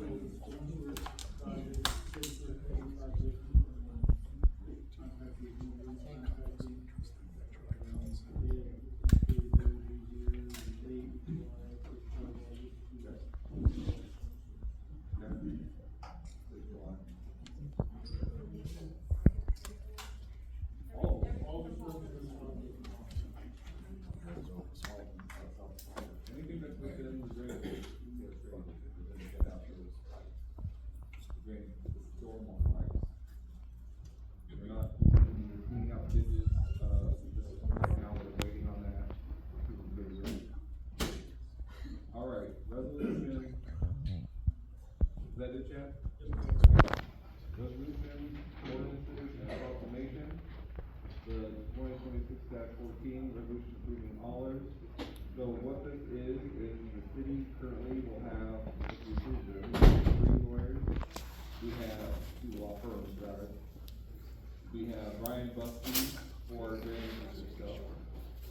have John Hines, Terry Huff, who will handle, general city stuff, like annexation, whatever, mobile kitchens, stuff like that. These dogs. And then we'll have haulers out at Des Moines that will handle anything related to data center, whether it's moratoriums, economic agreements, zoning changes. They specialize in this, and they came highly recommended from John Hines. So, we're not replacing John, we're adding to John, so you can focus on our usual stuff, and haulers will be handling data center related. The city pays for all three of them.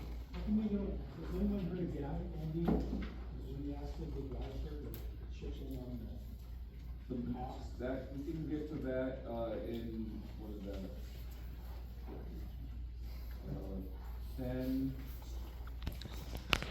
10-2, but I'm gonna let Christine talk on that.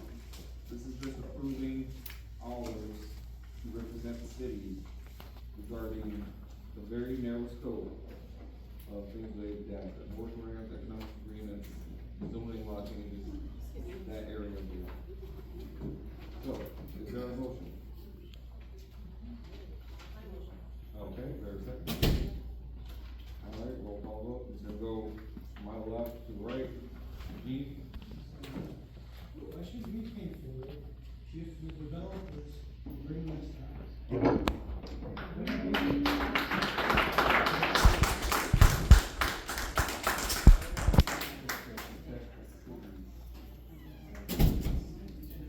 For a little more background, I don't wanna speak for Christine, she's still on the phone, but all those files represent cities in these exact situations, so they're gonna have knowledge of what questions do you need to ask? Do we know if they're pro data or neutral? I think, Are they neutral? I think they are attorneys who work for the city. Neutral.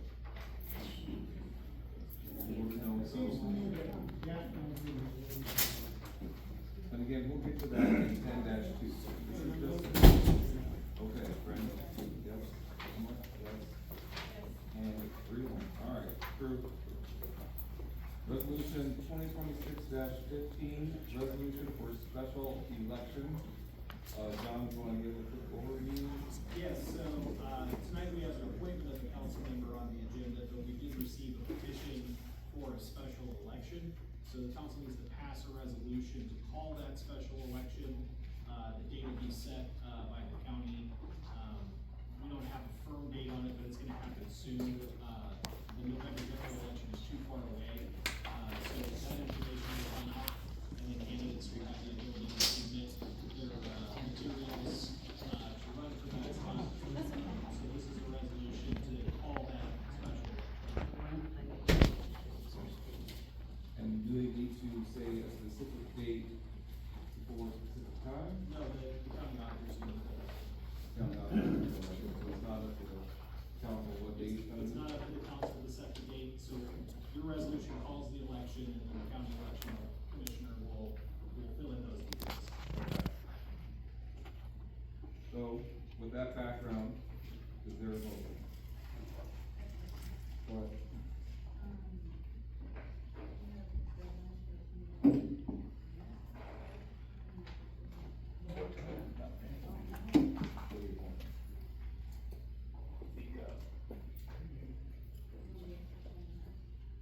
Yeah, put in something in writing.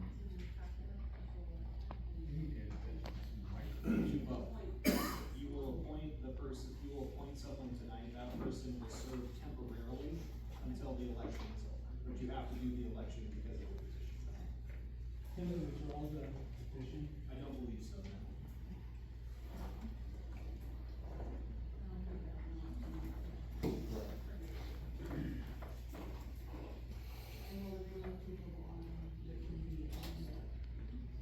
Yes, they'll have 25 days before the election to qualify and submit the paperwork. So that's why we can't tell anyone what those deadlines are yet, because we don't know what the election date is.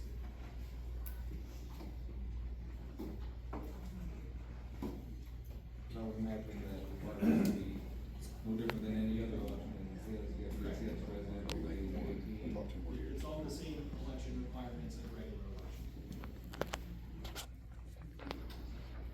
questions for the lawyer on this? Okay, for a second. Okay, roll call vote. Let's start over there, Dean. Yes. Brenda? Emily? Okay, 4-0, passes. Consent agenda. All items appearing on the consent agenda are considered routine by the city council and shall be acted as one motion. If discussion is desired, that item shall be removed and discussed separately. Is there a motion on the consent agenda?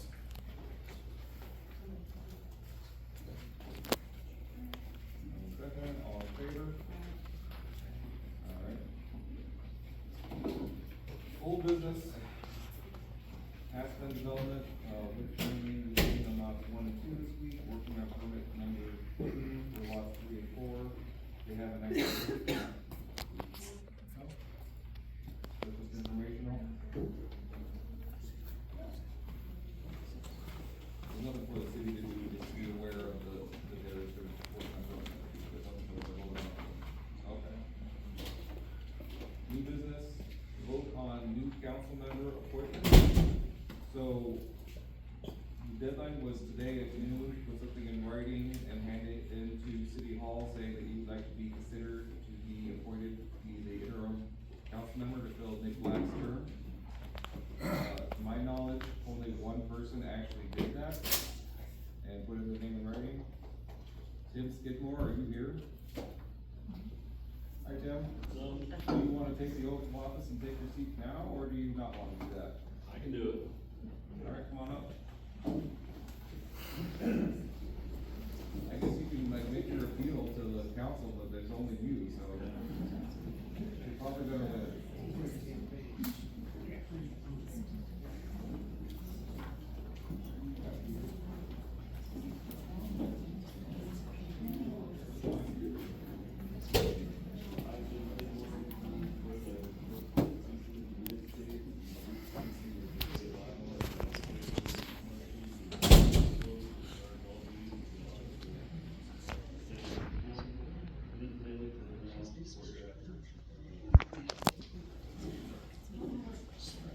Ed, would you mind just sitting over for a second, your bird's done, and then Tim, you can sit over there.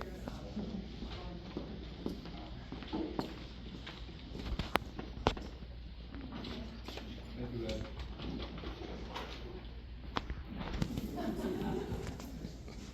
I'll say it out of that. Welcome to the council, Tim.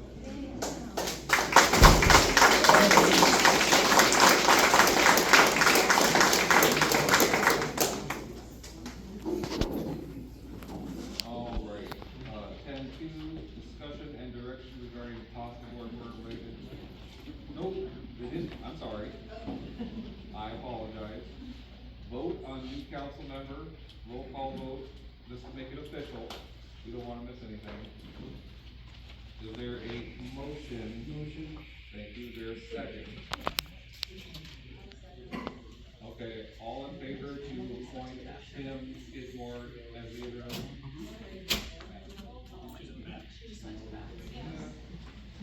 Yes. Yes, there's 3, so it doesn't matter what Emily votes for pass.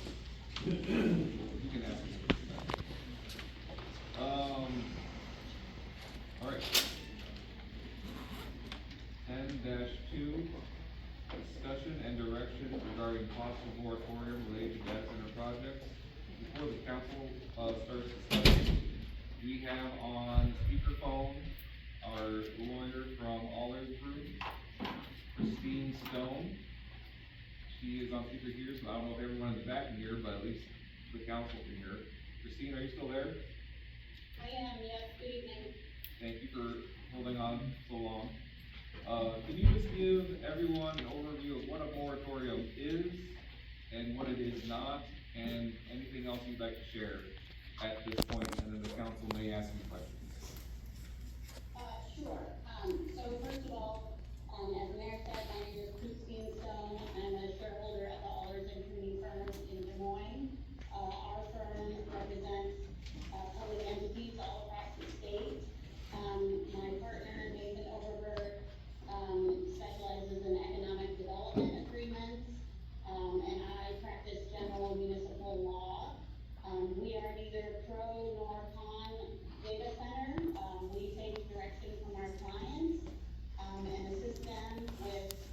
CBDS funds that they want, within the confines of Iowa law. So we are here to support the city council however it chooses to move forward. So that is sort of just some background. I will start out by saying, Salix does have an existing zoning code. Your code specifically states, that anything that is not listed as a permitted use within the zoning ordinance is a, prohibited use and would not be permitted unless and until the zoning ordinance was changed. Data centers are not identified as a permitted or conditional use under the current zoning ordinance. So if the council was interested in moving forward with a data center project, within the city, that would require a change in the zoning ordinance. So that's just some background as well. Turning to moratoriums specifically, a moratorium is a land use tool. It is a legislative action of the city council. It is, as one of the commenters described, sort of an opportunity to pause, to put the public on notice that you are pausing, so that you can, study a particular issue, put regulations in place, evaluate existing regulations or potential new regulations, but basically get your ducks in a row before you would consider a particular type of project or land use, that type of thing. So that is what a moratorium is for. It's basically to, state publicly that the city council is putting a pause on something. We normally recommend that you identify a specific duration, a reasonable period of time, and then, that gives you the opportunity to put, regulations in place, study an issue, whatever the case may be. And with that, I'm happy to answer any questions that anybody has. All right, council members, this is your opportunity to talk to our legal representative. So I have a question on the gap funding. If we do a moratorium, do we still have the opportunity to ask for gap funding and the developers? So I assume that what you're referring to is to have the developer pay some of the city's costs of administering a project or pursuing a project, is that what you're referring to? Yes. Yeah, so that could either be included, in a zoning type of ordinance, or it could be included in a negotiated development agreement with the developer of the project. So some communities have very robust zoning regulations that are, very strict and comprehensive. Other communities, their zoning regulations may be a little bit more, limited, but then they negotiate a formal development agreement with the developer where, project costs are addressed, any incentives to the developer are addressed. So, there's sort of two avenues for approaching that, but yes, that could be addressed in a zoning ordinance or a development agreement.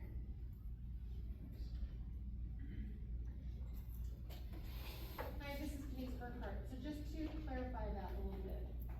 If we were in a moratorium, the developer would not be held to that development agreement, correct? During that time? Well, it depends on what the moratorium says.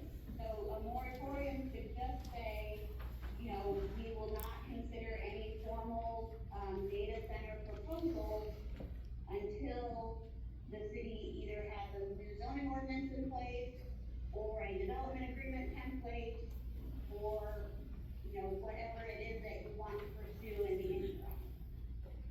So we could still request of the developers to proceed with things during a moratorium period and request them to pay for it.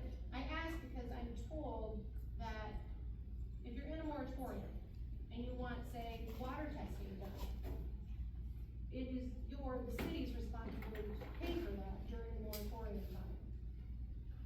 So, again, it somewhat depends on what the moratorium specifically says, but if the city places a moratorium on any data center development, while it studies its zoning regulations, basically that puts everything on hold. You are under no obligation to negotiate with the developer, you're under no obligation to do a water study.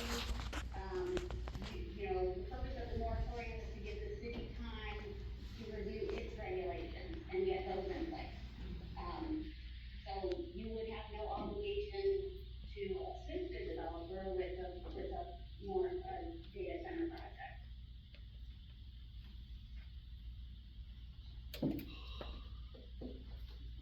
Emily? Denise? So,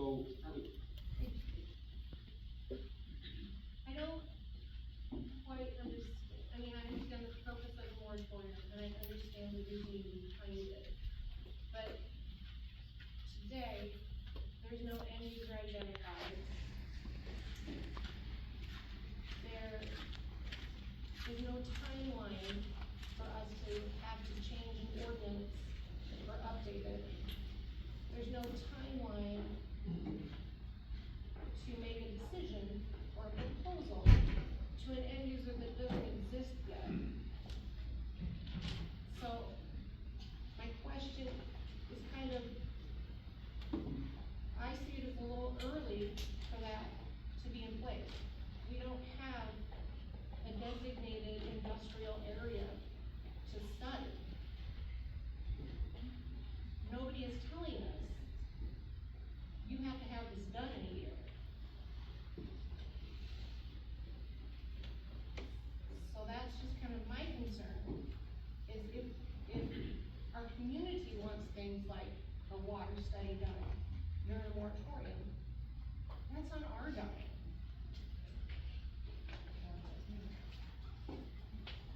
is that an accurate statement, Christine Stone? Like, if moratorium goes in place, then any study, whether it be a water study, or electricity study, or noise study, anything like that, the city of Salix would have to pay for, and the city of Salix does not have the funds to do that.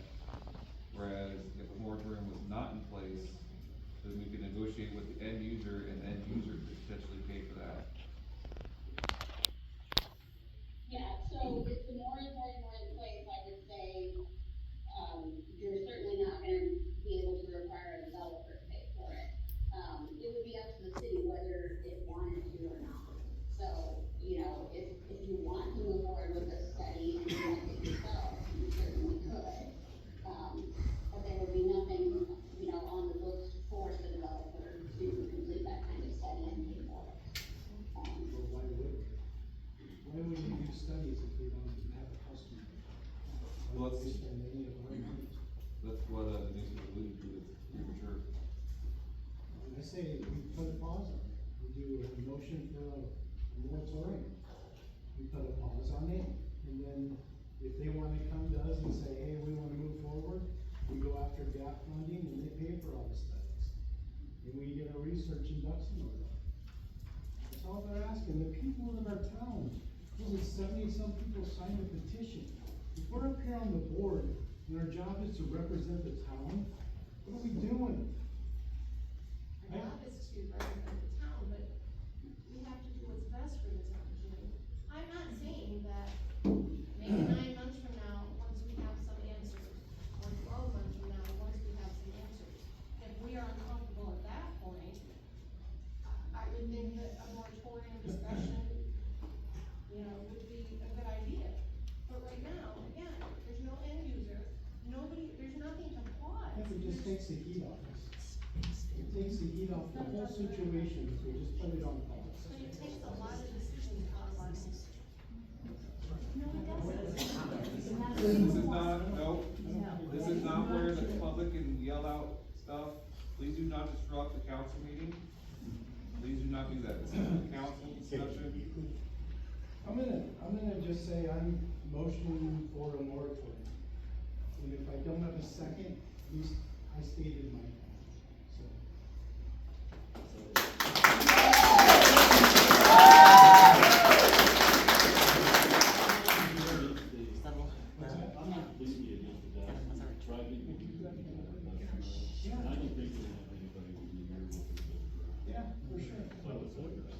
Yes, thank you.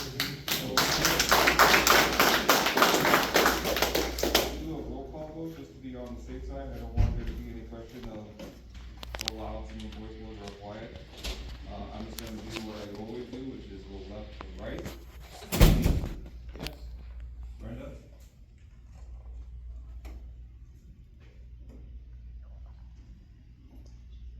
I don't know what to say. I guess yes. No? No? Yes. Okay, so now you need to tell us how long of a moratorium you want and what it applies to, and perhaps Christine Stone, you can provide some context on what kind of moratoriums they would have. Is that 3-2? Yes. 3-2 affirmative? Yes. Yes.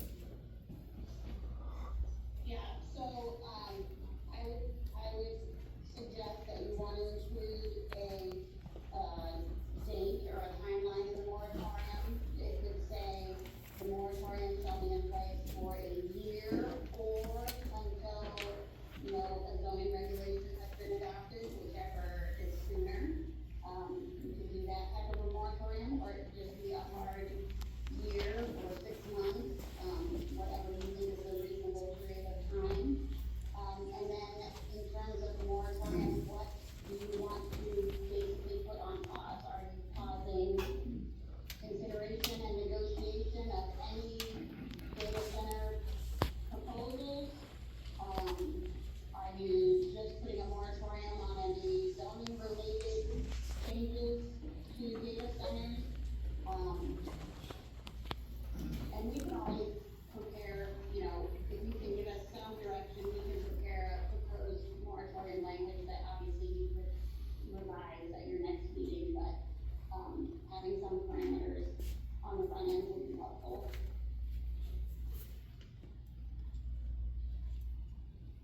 So, the 3 people that were pro moratorium, please provide your parameters. I would be for a hard year, just so we can better understand this, I think that's what the county is, everyone wants to use their ordinance in 5 years. And everyone else is gonna research, we steal their research. We'll get it, they're gonna share it as they get it. And then we can go from there, 4 years. What other information, Christine Stone, do you need? I mean, if the desire is to be consistent with the surrounding counties, we can draft it that way, and then obviously, if there are tweaks to be made, the council can let us know that at the next meeting. Right, because right now, it's not voting for the moratorium. Just to let everyone, here and in the audience knows, this is not a vote for a moratorium. This is a vote for the county attorney to prepare the moratorium information, and then at the next council meeting in August will be the actual vote for the moratorium. Does everyone understand that? I don't, I thought we just voted 3-2 for moratorium. They voted for the development moratorium.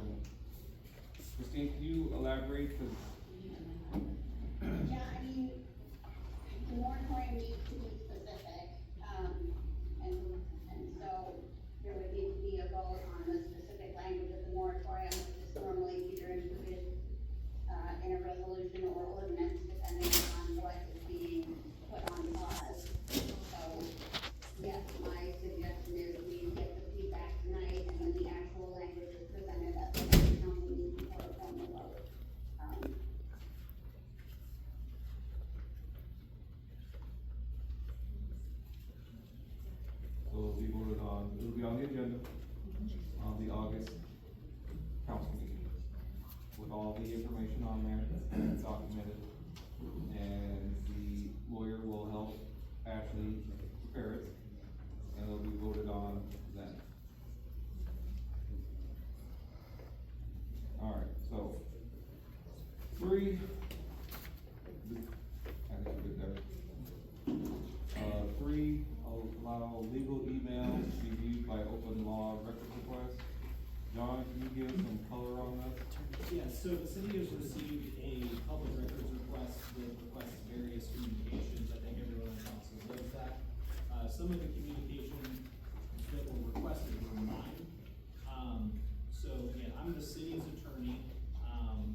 you are the council, you are the governing body of the city, you have the ability to waive that privilege so that we can provide those records.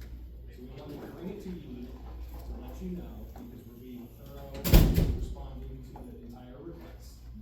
I'm not recommending that you waive privilege, and Christine might want to weigh in on that because this is a project that's still ongoing.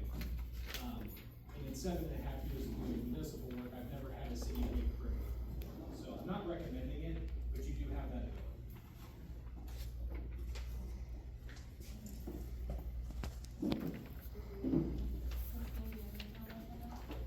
Yep, I'll just weigh in. I echo what, John said. I've been practicing municipal law for a long time, and I generally do not recommend that attorney-client privilege be waived. And my advice is consistent with his. So, I'm just gonna throw out there, is there a motion to allow it, or at all? No? No? No motion, fails. Alright. Tornado recovery efforts. So we have quite a bit of things that we need to fix, that were impacted by the tornado on May 17th, that belongs to the city. We have 2 bids for fence repairs, so 3 bids, 3 valves, and storage fence behind where people play baseball, or where the batter is. So we have 2 bids there. And do you want to give any color on what those bids are?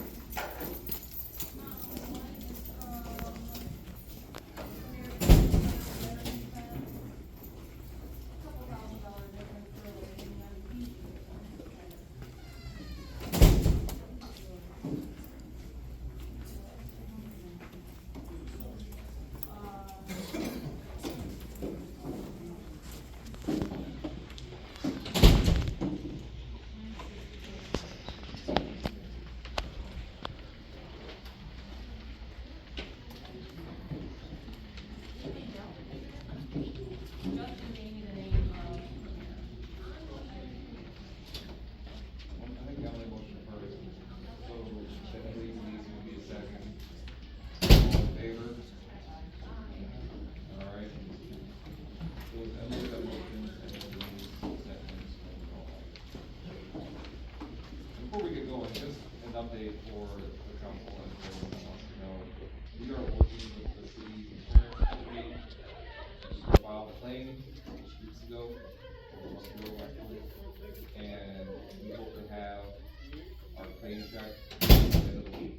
Next week at the latest, we still don't have any funds to pay these people, so we need the money first, and then we will engage these people to fix things.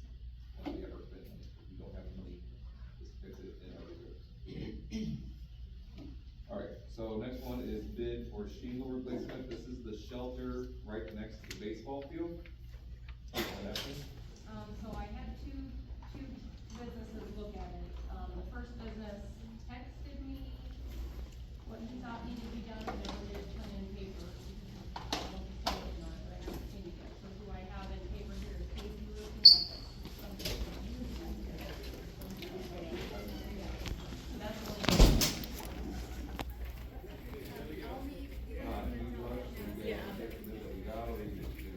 Table it for next month, so you can get another bid. It's part of the roofing company that's available, because their swamp was forced because of the tornado that hit, not just Salix, but Pearson and Lawson, et cetera, so it's hard to get them out more.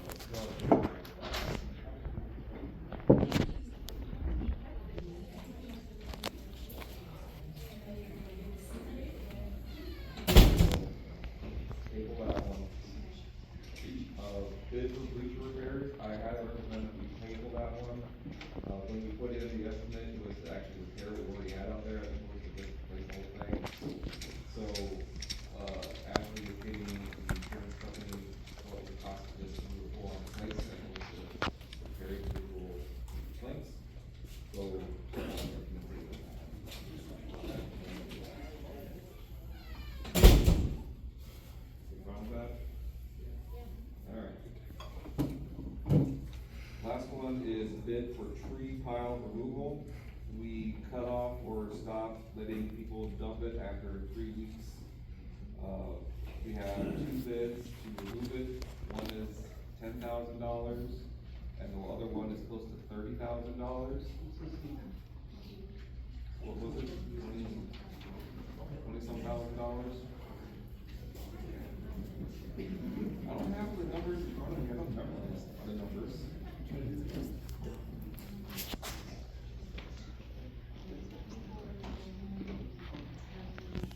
And both bids are to do the exact same thing, they'll mulch it up and then haul the mulch away. So the exact same process, so it's not apples to oranges, it's apples to apples.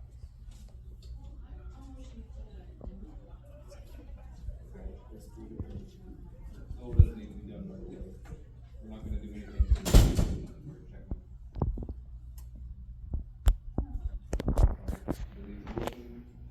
Emily seconded, all in favor? Dan's so quiet over there. Alright. Cause he's so far away. Miss you, Jim. Smaller change. I know. Salix Drainage District, there's nothing really more to an update there. Before we move on, I just wanted to say something and thank you, Kevin. I know a lot of people don't know this, but you took it upon yourself to rent a stump grinder and how many trees did we lose at the park? 7. And on your own time, took it over there to the park, we ground them down, wandered the neighborhood, out, some of the people with the paths. Yeah, and I saw you days and days after this morning, continuing to pick up people with all sticks and leaves and all that stuff in the front lawn, and you would just drive it with your truck and throw it back to your truck and then drive it over to the pile. So I just wanted to tell you, thank you for doing that. It's very much appreciated.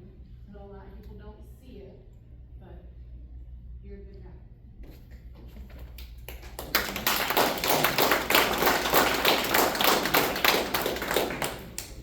Yeah, it was a fun day, spending the weekend in the hot sun grinding 7 stumps at the park. Some of them didn't go down easy, as you might imagine, some were pretty good. You were having a little too much fun grinding the one out of my front yard. Yeah, yours was fun. I had to send Jason out there to supervise. I'm not that guy, people, I'm really not. Alright, so Salix Drainage District, there's nothing new on that, other than we got the guy coming, as Chad said earlier, to do jet cleaning of the pipes, storm pipes, in the July office. And then we have